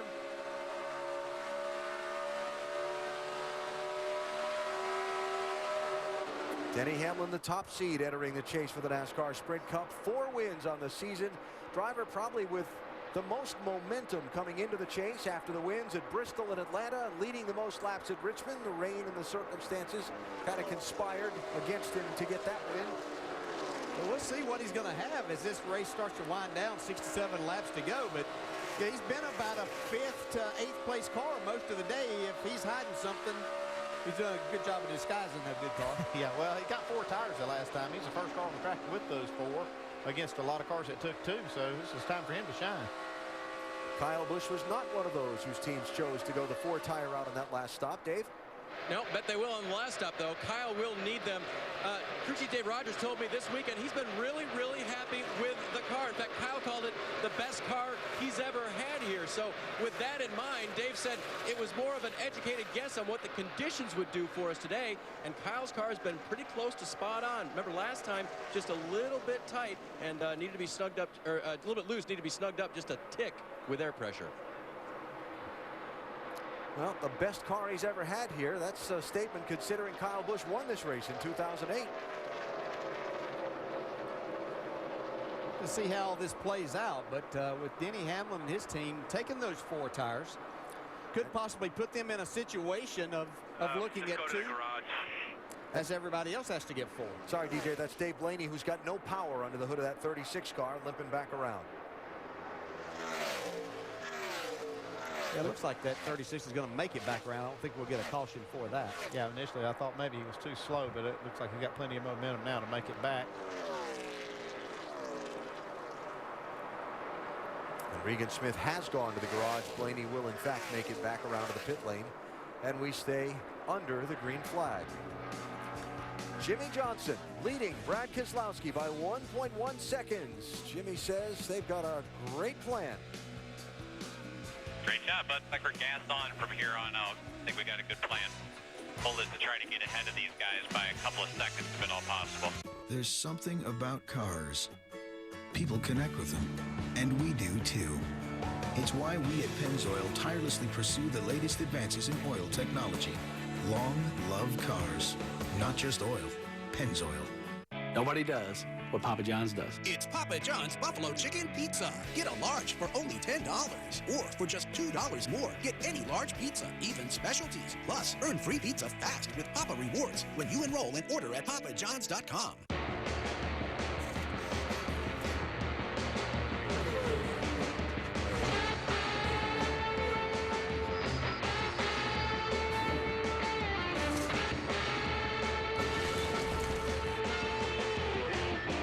Goodyear, for drivers like these who demand the most from their tires.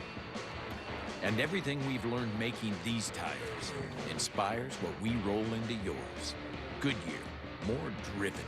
How can you get a crispy restaurant tortilla bowl, but without frying it in oil, grease, and fat? Just do what I do. Hi, Mark Gill here with the perfect tortilla pan. The fast, easy way to shape, bake, and create delicious tortilla bowls. Place any tortilla into the non-stick pan, pop it in the oven, and in just 5 minutes, perfect tortilla bowls that are always golden and crispy. Fill them with steak and peppers for a crunchy fajita bowl. Perfect Tortilla Pan's exclusive design works with all tortilla sizes, forming a deep-shaped edible bowl. Plus, it's all dishwasher safe. We'll send you not 1, but 2 for just $10. Call right this minute and we'll double your order free. Just pay separate processing and handling. Every caller today will receive our cutting cup to slice, dice, chop, mince, and measure as it cuts. Yep, you get it all for just $10. To order Perfect Tortilla for $10 plus processing and handling, call 1-800-309-9115 or order online at buyperfecttortilla.com. Legend. In one game, Peyton Manning made Denver a Super Bowl contender. Rising star. They are loaded in Atlanta. Two of the league's best quarterbacks duel in Atlanta. Peyton Manning returns to Monday Night Football to lead the Broncos against Matt Ryan and the Falcons' aerial assault. Join Countdown at 6:30 for all the news from around the league. Then, Monday Night Football. Broncos, Falcons, 8:30 Eastern on ESPN. It all comes down to Monday night. Get the largest selection of NASCAR gear, only at the NASCAR.com Superstore.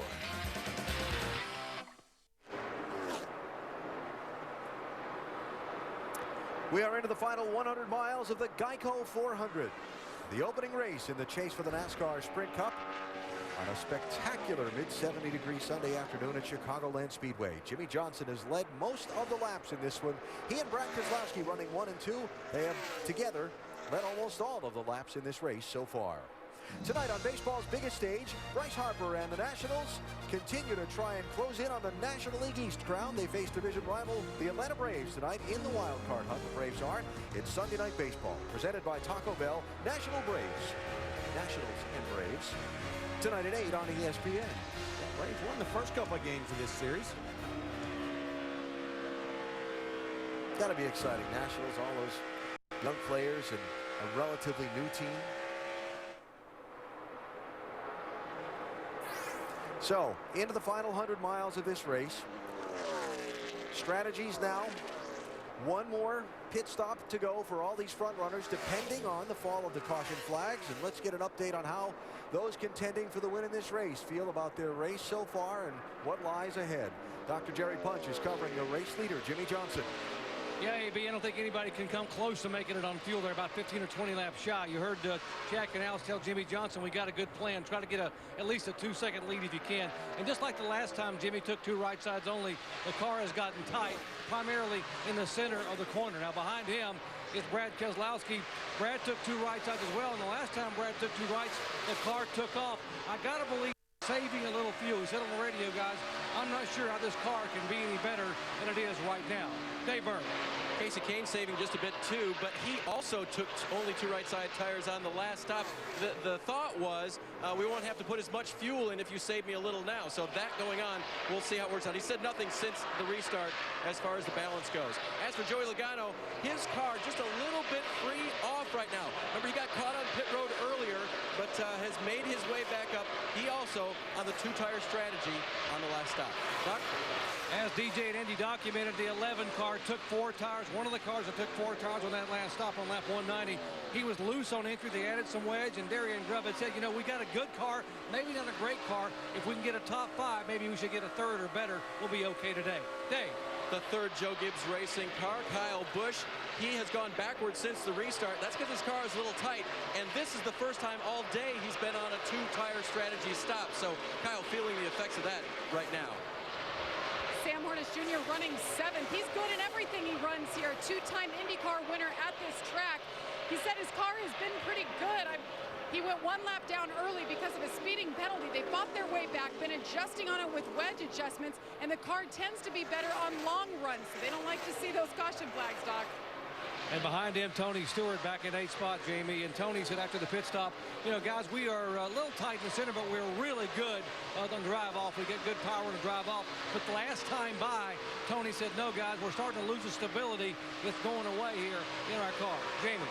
Behind him is his teammate Ryan Newman. Tony Gibson, his crew chief, told me this morning they have a great handling race car, but they were down on speed. They've been throwing things at it all weekend long, including today. Have gotten the car much better, but he tends to be better on the short runs. Dave? Yeah, I'm going to call Martin Truex's car frustratingly fast.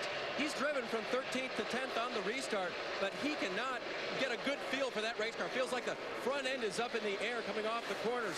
But still, it seems to be moving in the right direction, Vince.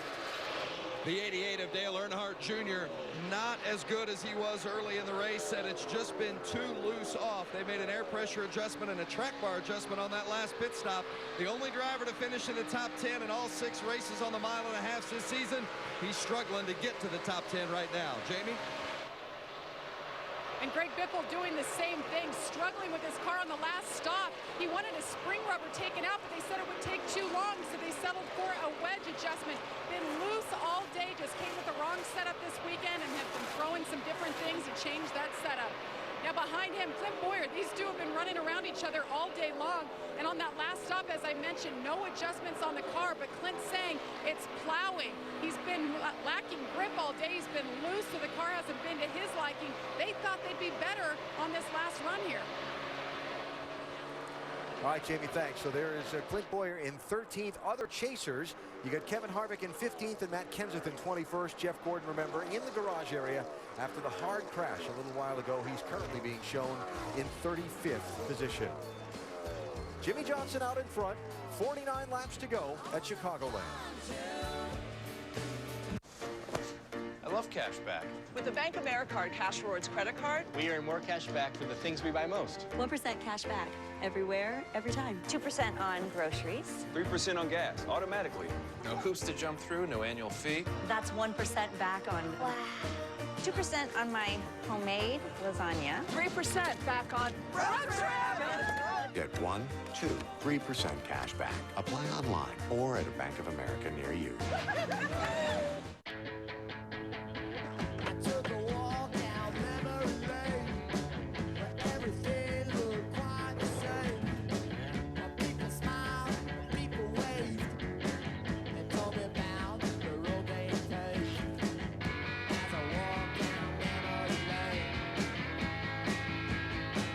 AT&T, the nation's largest 4G network, covering 2,000 more 4G cities and towns than Verizon. AT&T, rethink possible.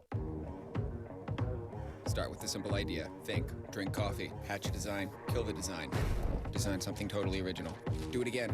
That's good. Kick out the committees, call in the engineers, call in the car guys, call in the nerds, build a prototype, mold it, shape it, love it, give it 40 MPG. No, 41. Give it a huge display. Give it a starting price under 16 grand. Take it to the car shows, get a celebrity endorser. He's perfect. I am? Yes, you are. Making a groundbreaking car.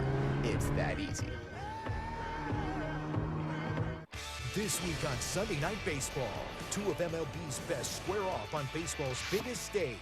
Washington hits the stretch run, owning baseball's best record, hoping to hold off Atlanta in the NL East. The Nats send Cy Young contender Gio Gonzalez to the hill, aiming for his 20th win. Gio Gonzalez just struck out the side. While the wild card leading Braves look to solidify their spot in the postseason. Sunday Night Baseball presented by Taco Bell. Nationals Braves, tonight at 8 on ESPN. 43 seconds remaining in regulation. Call the play and get the first down. What a last 3 minutes this has been. Look out. They have to throw. He will throw. Smith's open. Lobbed into the end zone. Touchdown, Ohio State.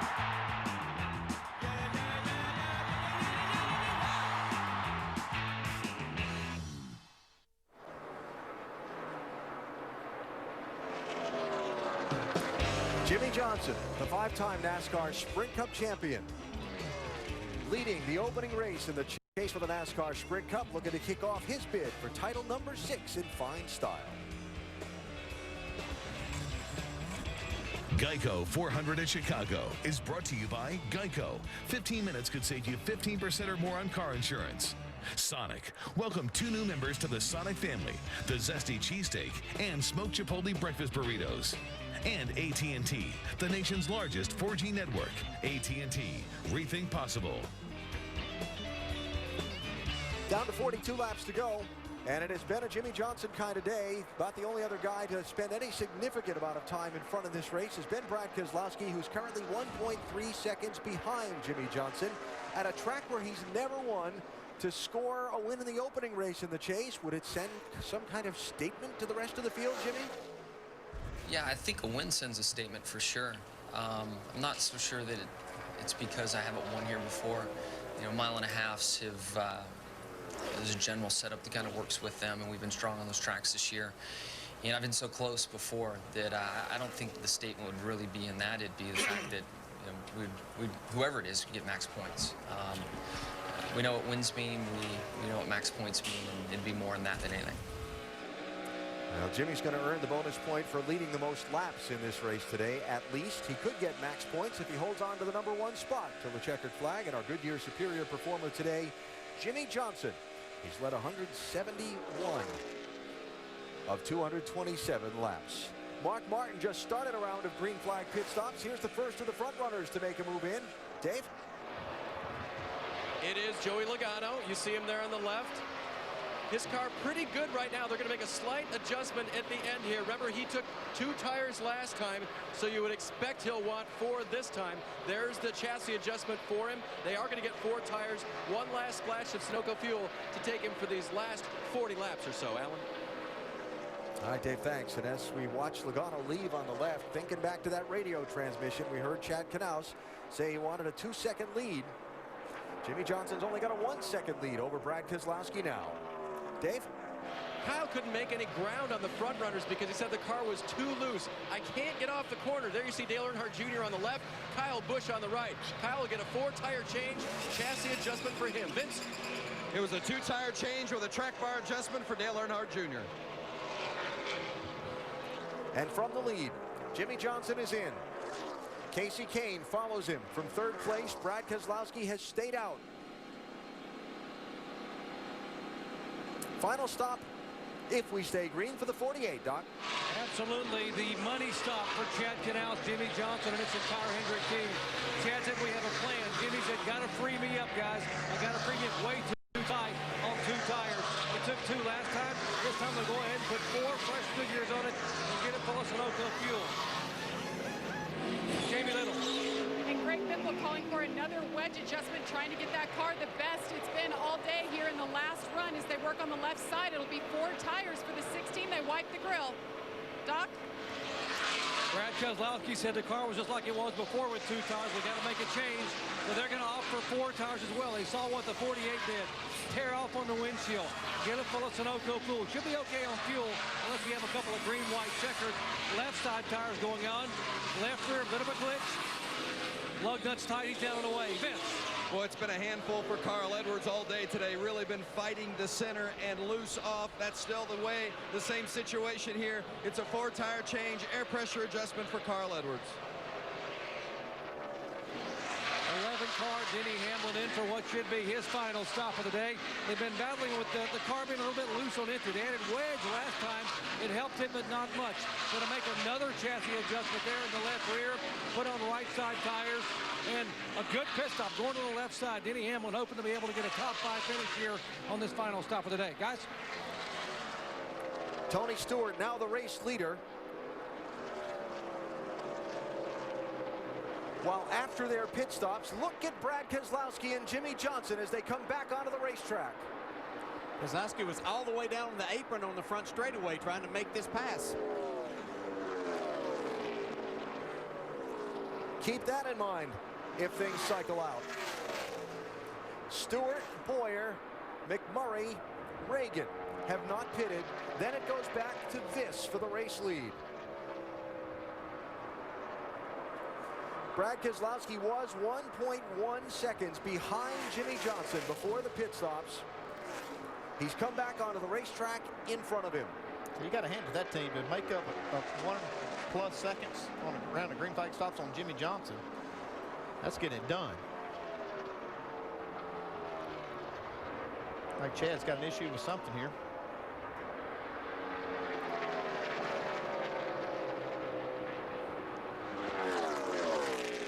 Tony Stewart is going to give up the lead to Pitt. 33 laps to go. And again, the last few will drop onto the pit lane to complete this cycle of stops. Doc? Remember last time they took 4 tires. This time Steve Anderson said no. 2 right sides only, 1 can of fuel. Guys got to be quick. Right side's going on right front, right rear. Can of fuel in, and he's gone. So there's Clint Boyer now leading. And we saw him stretch his fuel a long way at Richmond last Saturday night to get the win, but that's asking a little much here. They might be gambling a different way here. They might be trying to just hold out for a caution flag. Jamie, what's the strategy for this 15? Well, they're definitely going to hold out. Brian Pattia's crew chief just said, give me 8 more good ones. So keep them out for 8 more laps, and when they pit, it'll be right sides only. Yeah, that's a gamble probably worth playing for this team. They haven't been all that great today, and if they could get out here and catch a caution, that would definitely pay off for them. At this point, there's only 10 cars on the lead lap.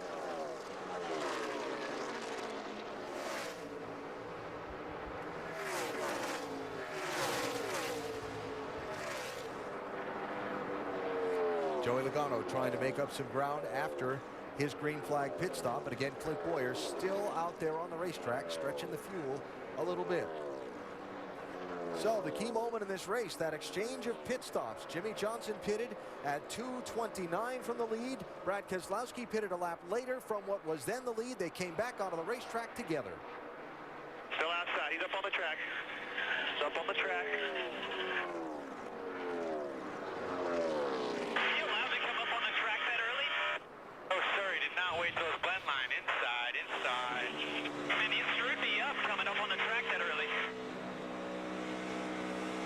So what Jimmy is talking about, and the conversation from the spotter on the roof, Earl Barban, as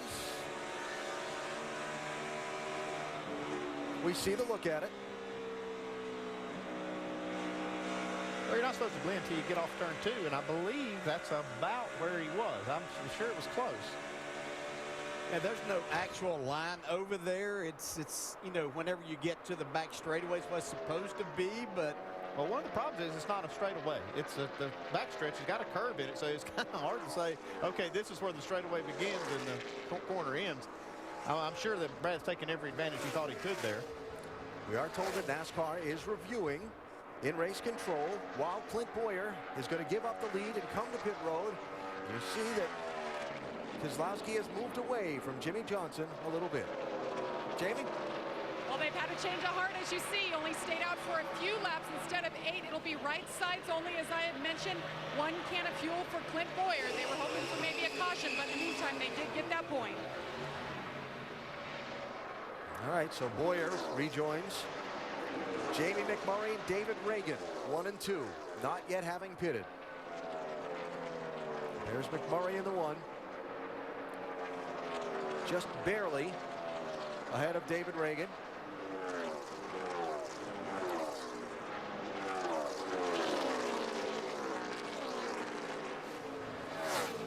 I say barely, 5 seconds ahead of him, and then it's going to go back a couple of more seconds till Keselowski and Jimmy Johnson, and McMurray waving that hand. Yes, letting everybody know that he's beating to the bottom and coming into pit road. He's going to be slowing down this time. NASCAR has looked at the situation with the 2's exit of pit road, reviewed the videotape, and said all good with the 2 car. Yeah, I mean, it was definitely close, but it was within that realm of argument that he was coming off turn 2. Yeah, and you can always, I mean, as a driver, you're trying to get up to speed there. Very easy down on that flat surface of the apron to get loose and have to chase your car up there. I think Brad was just getting up to speed and trying to maximize that, but it would be a tough call for NASCAR to take something like that away just on that very small amount that we were talking about there. We were only talking about probably 100 feet at the most. Yeah, and you look at what Brad's done since then. I mean, he's driven away from the 48. Definitely got a fast car this run. And he's bypassed David Reagan, who comes to pit road now to complete the cycle of stops. So Brad Keselowski now back in the lead. And there's the gap to Jimmy Johnson, 1.6 seconds. So another look back at that exit of turn number 2. There's Keselowski ahead down on the apron. You're talking, I'm telling you, it's 100 feet at the most is what NASCAR, if they were to go out there and put a line and say, this is where you need to stay on the apron until there's no the backstretch. There's no defined line right there because the straightaway is curved. It's really just the kind of turn 2 unwinds as you come up on the backstretch. All right, so dramatic turn of events on the final round of pit stops to this point here at Chicagoland Speedway, if we stay green to the finish. Time to go NASCAR Nonstop, presented by Sprint. Dad, listen, we're gonna go broke unless we figure out a way to divvy up the shared data plan fairly. So, whoever's fathered the most children gets the most data. Let's just do it by hair. Body hair? Most dental work. What? Stop downloading and stop liking everything. It should be by who has the least amount of cartilage in their left knee. Just want to take a bath. Say no to sharing. Say yes to Sprint. With truly unlimited data, text, and calling.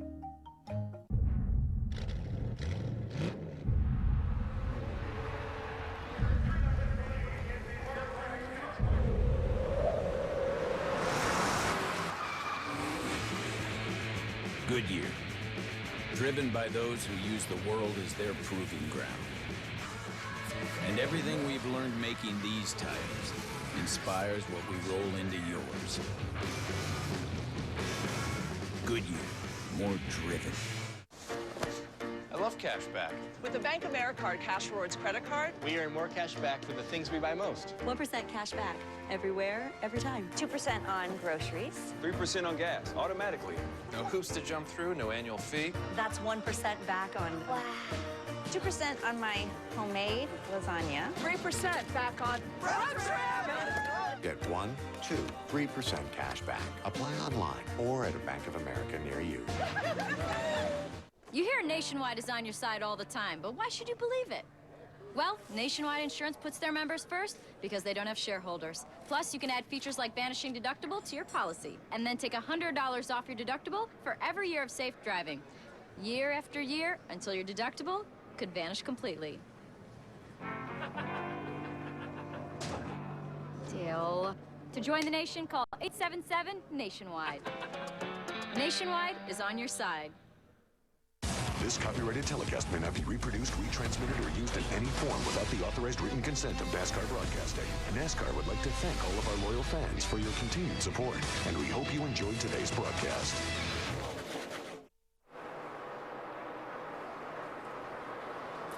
"19 laps to go in chase race number 1, 2012 at the Chicagoland Speedway. Brad Keselowski leading Jimmy Johnson by 1.9 seconds. Aerial coverage provided by Goodyear. From pit lane to victory lane, every NASCAR driver counts on Goodyear tires. Goodyear, the official tire of NASCAR. Remarkable late race turn of events here. Find Brad Keselowski out in front. Chase drivers win most of the chase races. That's why they're competing for the championship. They've been running up front and winning the races all season long. Brad, one of 2 drivers in the chase who's never won a chase race. Remember, this is only his 2nd time competing in the championship. To Dr. Jerry Punch. Guys, turn back the clock to July. Remember back in July when Jimmy Johnson dominated the Brickyard, and afterwards the dejected Brad Keselowski said, wow, we're racing trucks and they're racing cars. We can't compete. Well, that was the incentive. Paul Wolf on the right of your screen. That's what he needed. He said, we have good cars. We don't have good enough. They knew that Jimmy and Chad would save that car for the chase, which is the car they brought here. But the car that the 2 has here, that Paul Wolf has, is a brand new race car. He went to work building new cars. This is the latest thing. It is lighter, has better weight placement, better downforce. This may be just what we need to compete with a 48, and I guess they were right. The work does indeed pay off for this Penske team. Yeah, that's what I say. I spend a lot of time with these guys, and they just have so much confidence that they have what they need to win the championship this year, and they're proving it right now. And I'm telling you, one thing they have is a guy that's driving that race car. I'm telling you, he would make David Pearson, the old Silver Fox, extremely proud of the way he played that last run, not letting Jimmy Johnson know exactly what he had. Left of the screen, 4th place, Ryan Newman. Kyle Busch, 39 and 18. Kyle going to pick up that spot. So what you're saying is Brad sat there behind Jimmy, made Jimmy think that he had a better car, so he didn't adjust on it? I honestly think that he's that good. He thinks that far ahead and was just comfortable in running where he was running at that time, and making them think that they were in good shape, because Jimmy ran out to a 2-second lead. That lead shrank to 1 second just before the pit stops. And Jimmy pitted 1 lap before Brad did, leading by 1.1 seconds before they pitted. And then they came out side by side, and Brad cleared him and is driven away. 22, Sam Hornish, Dale Earnhardt Jr., 88. Let's talk about Junior's day. Just joining us, he started last. Driver error, as Junior told us on Countdown, after his qualifying lap, made them decide they needed to change the power plant in this 88 car before today's race to be safe. He's driven from the back up into the top 10, got shuffled farther back. Now is working his way back into the top 10 again. He changed 2 tires on that last green flag stop. Just seeing how that's going to play out for him. He saved a little bit of time by doing that, but I'm not sure that the car's as good as it was. Still working on Sam Hornish, though. Vince, how's it going now for the 88? Well, they fought loose early in the day, and then as the day wore on, it seemed like it was tight, and they needed to free it up on that last stop with a track bar adjustment to go along with those right side tires that you mentioned, Andy.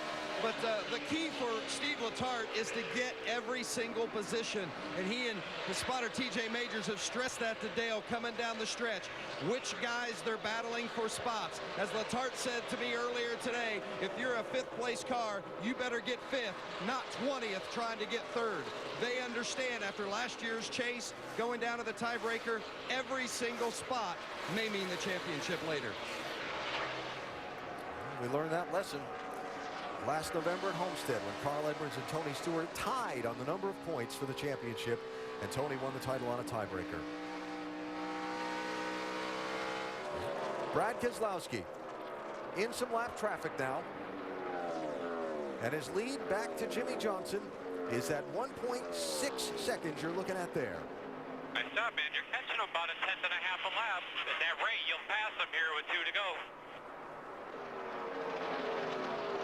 Yeah, I'm looking at the lap times. You're talking about how smart Keselowski is. I saw there he picked up 3/10 right about the time that Jimmy Johnson was told that. It ran really as quick as laps I've seen in this run. I think he's got some more in reserve. I'm talking about last year's championship. There was Carl Edwards, who tied with Tony Stewart, going a lap down here today. Not eligible to win the championship this year after a difficult struggle. Again, not with us for the duration of the race today. Jeff Gordon running in 4th position at lap 187 when the throttle stuck partially open on his car, screaming off into turn 1. He clobbered the wall. Jeff fortunately okay. You see he's in 35th place coming back onto the racetrack, trying to see if he can overtake a couple of the other cars like Dave Blaney and Regan Smith that have dropped out with engine troubles in the late stages of the race and pick up a couple of more points toward the championship. Yeah, this doesn't ruin his championship chances, but he's going to have to win at least 2 races now to make up for that, get himself back in this battle. Matt Kenseth, one of the other championship contenders who has had his difficulties today. A right front shock fell off the 17 car. They've made 4 pit stops to repair it, but Matt's running in 18th position now, and he's about to go a lap down to leader Brad Keselowski. Hey, the Fords have struggled mightily here today. Even though Kenseth ran okay early, their top Ford right now is Greg Biffle back in the 13th spot. And it looks like, barring some really strange twist of circumstances, that strange streak of Ford never having won at Chicagoland Speedway is going to continue. So there was the gap. Jimmy Johnson falling back from Brad Keselowski. And it looks like Brad can run, like I said, 2 or 3 tenths quicker at any time than what he has been, and every now and then he does it. I just don't think that 48's got anything for him right now. You see on each of the last 4 laps, the gap between 1st and 2nd growing and growing. The traffic's not that Brad's coming up on is not affecting him at all. His race car seems to be just as good. If he needs to go to the very bottom, if they move down, then he's able to make that center groove work just as well too. Running about the same lap time. Well, for each of these drivers and each of these teams coming into the championship, there's kind of a storyline or a theme, and we talked about it with Brad and Paul Wolfe and Penske Racing just a little bit ago. Are they ready? Is it their time? And if ever you want to make a statement to folks that you're ready, why not by win the first race in the chase? And that would be their 4th win of the season if it all holds up. Yeah, you go back there to that Indianapolis deal where Brad kind of called out the 48 that they were doing things in a couple of other places. Keep roll, man. A lot can happen here. Looked like they went to work and decided that it may be that way. We've got to go to work on our equipment. We've got the driver. Jeff Gordon's gone back to the garage. 93 Travis Kvapil is off the pace down on the apron of the racetrack. Is he going to make it all the way back around, or will he stop and bring out a caution flag? He's only in turn number 1.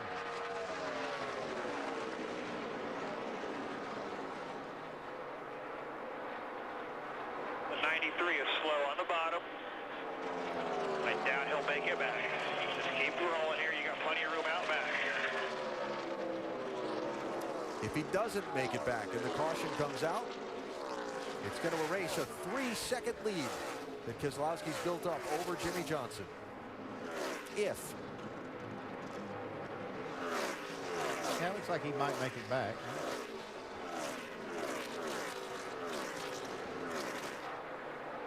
Coming to 2 to go. Yeah, I think he's going to make it. Hi, buddy. 2 laps. 2 more times. Really impressive impressed with how Keselowski and Paul Wolf work together throughout a race as things change. Really seem to get this car at its best more times than not at the end. What I like about what they do is Paul looks at the end of the race before it even starts. He looks at the end and he knows where he wants to be when that happens, and he's just worked it masterfully today. Thought I heard a little blurb over Brad's radio a minute ago, and I think we actually captured it. Yeah, dear God, is it Miller time yet? It's about one more lap till Miller time, Brad. White flag is up. Brad Keselowski No worries from behind. led the second most laps in this race. Jimmy Johnson started on pole and dominated much of the event. Brad, the guy who led the second most laps, but was trailing Jimmy Johnson heading into the final pit stops, and he made up a 1.1 second deficit to wrestle the lead away from the five-time champ coming off the pit lane, and he's pulled away from there. Fourth win of the season, chase win #1, Chicagoland to Brad Keselowski. Yeah, great job, everybody. Great job. I'm proud of you, everybody. Thank you, thank you.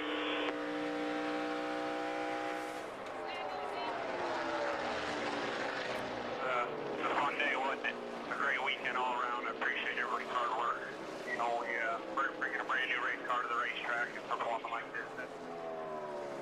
And something's happened on the last lap to Denny Hamlin. That was the point leader coming in here. He's losing points by the second right now. He was running in 9th, and he's being overtaken by lead lap cars.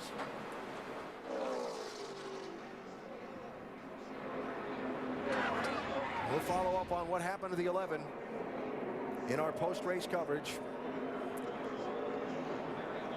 But how about Brad Keselowski and this Penske Racing team finding a way to get around the race's dominant driver, dominant car, and pull off a win? You know, we talked about him getting into the chase last year as a wild card with those victories and things. How much of a factor could they be? They ran well in the chase, but I think they've just shown right now. Nice job. We talked about the 48 and the 11. Who's the favorites here? These guys might be. They are right now. Well, Paul Wolf bought a brand new race car here, Doc, and it's doing a victory burnout right now. Yeah, Paul, the gamble paid off. A brand new car to race one of the chase, and you're headed to victory lane. How does that make you feel? It's great. It feels great. There's been a lot of hard work that's gone into this, and you know, we knew we needed a little speed here through the summer months. We had some great races, great finishes, but we knew we needed a little more to be able to run with the 48, and says a lot about all the guys back at the shop continuing to work hard and pushing forward with that. And you know, now we're able to see the results today. It was a great day on pit road. You know, we had a little hiccup there early, but the guys rebounded in the stop that counted. They were on, and everybody on this Miller Lite team should be proud of what we've done. Congratulations. Go celebrate. All right, thanks. Alan? First time ever in his NASCAR Sprint Cup career that Brad Keselowski is the championship leader. And he'll go to the race next Sunday at New Hampshire, leading Jimmy Johnson by 3 points and Tony Stewart by 8th. One thing I got from that tone of voice from Paul Wolf is he's also looking at the end of this chase. I don't think he's just looking at today. I mean, he's happy they won the race, but I think he's looking way down the road. He wants the big prize. Hearing that Denny Hamlin ran out of fuel. What they did, I'm sorry, Alan, what they did is they changed 2 tires on that last stop, and they only took 1 can of fuel. He was running in 9th. He finished in 16th. No, they did take 4. I'm sorry, they took 4 tires. We expected them to take 2, and they didn't. But maybe only 1 can of gas, and that wasn't enough. Yeah. Well, Jimmy Johnson led a lot of this race, Jamie, but he finished 2nd. Yes, he did. Led the most laps today, had a pretty dominant car for the most part, but where did that 2 come from, and where do you think he had the advantage there in the closing laps? You know, the last maybe 3 runs, he was definitely a factor, and you know, I was probably a little better than him on the 3rd to last, next to last for about equal, and then that last one, he was just better. So congratulations to those guys. They did an awesome job, but great way to start the chase for us. You know, it's 10 long races, and a lot can happen. So to come out of here 2nd is a great day. Of course, we want to be over there in victory lane. That's just a given. But we'll take the 2nd. We'll go on to the next one. I'm real happy with where the slowest team is right now. All right, great performance by the 48 and Jimmy Johnson today. Well, turning point of this race, again, that last round of green flag pit stops, but as Jimmy Johnson said, changing in their comparative handling also made the difference at the end. Denny Hamlin gave up some points in that final lap. Yeah, but you look at what Brad did on that last stop. I mean, we looked at the pit stop times and the driver times down pit road. There's really nothing there. pretty even, but it looked like he made up a lot of time outside those lines. Hamlin went from 9th to 16th, Dave. Yeah, it was an average day, I guess I would say, gone worse there at the end, Denny. What happened and how would you describe it? Yeah, we didn't get the car full.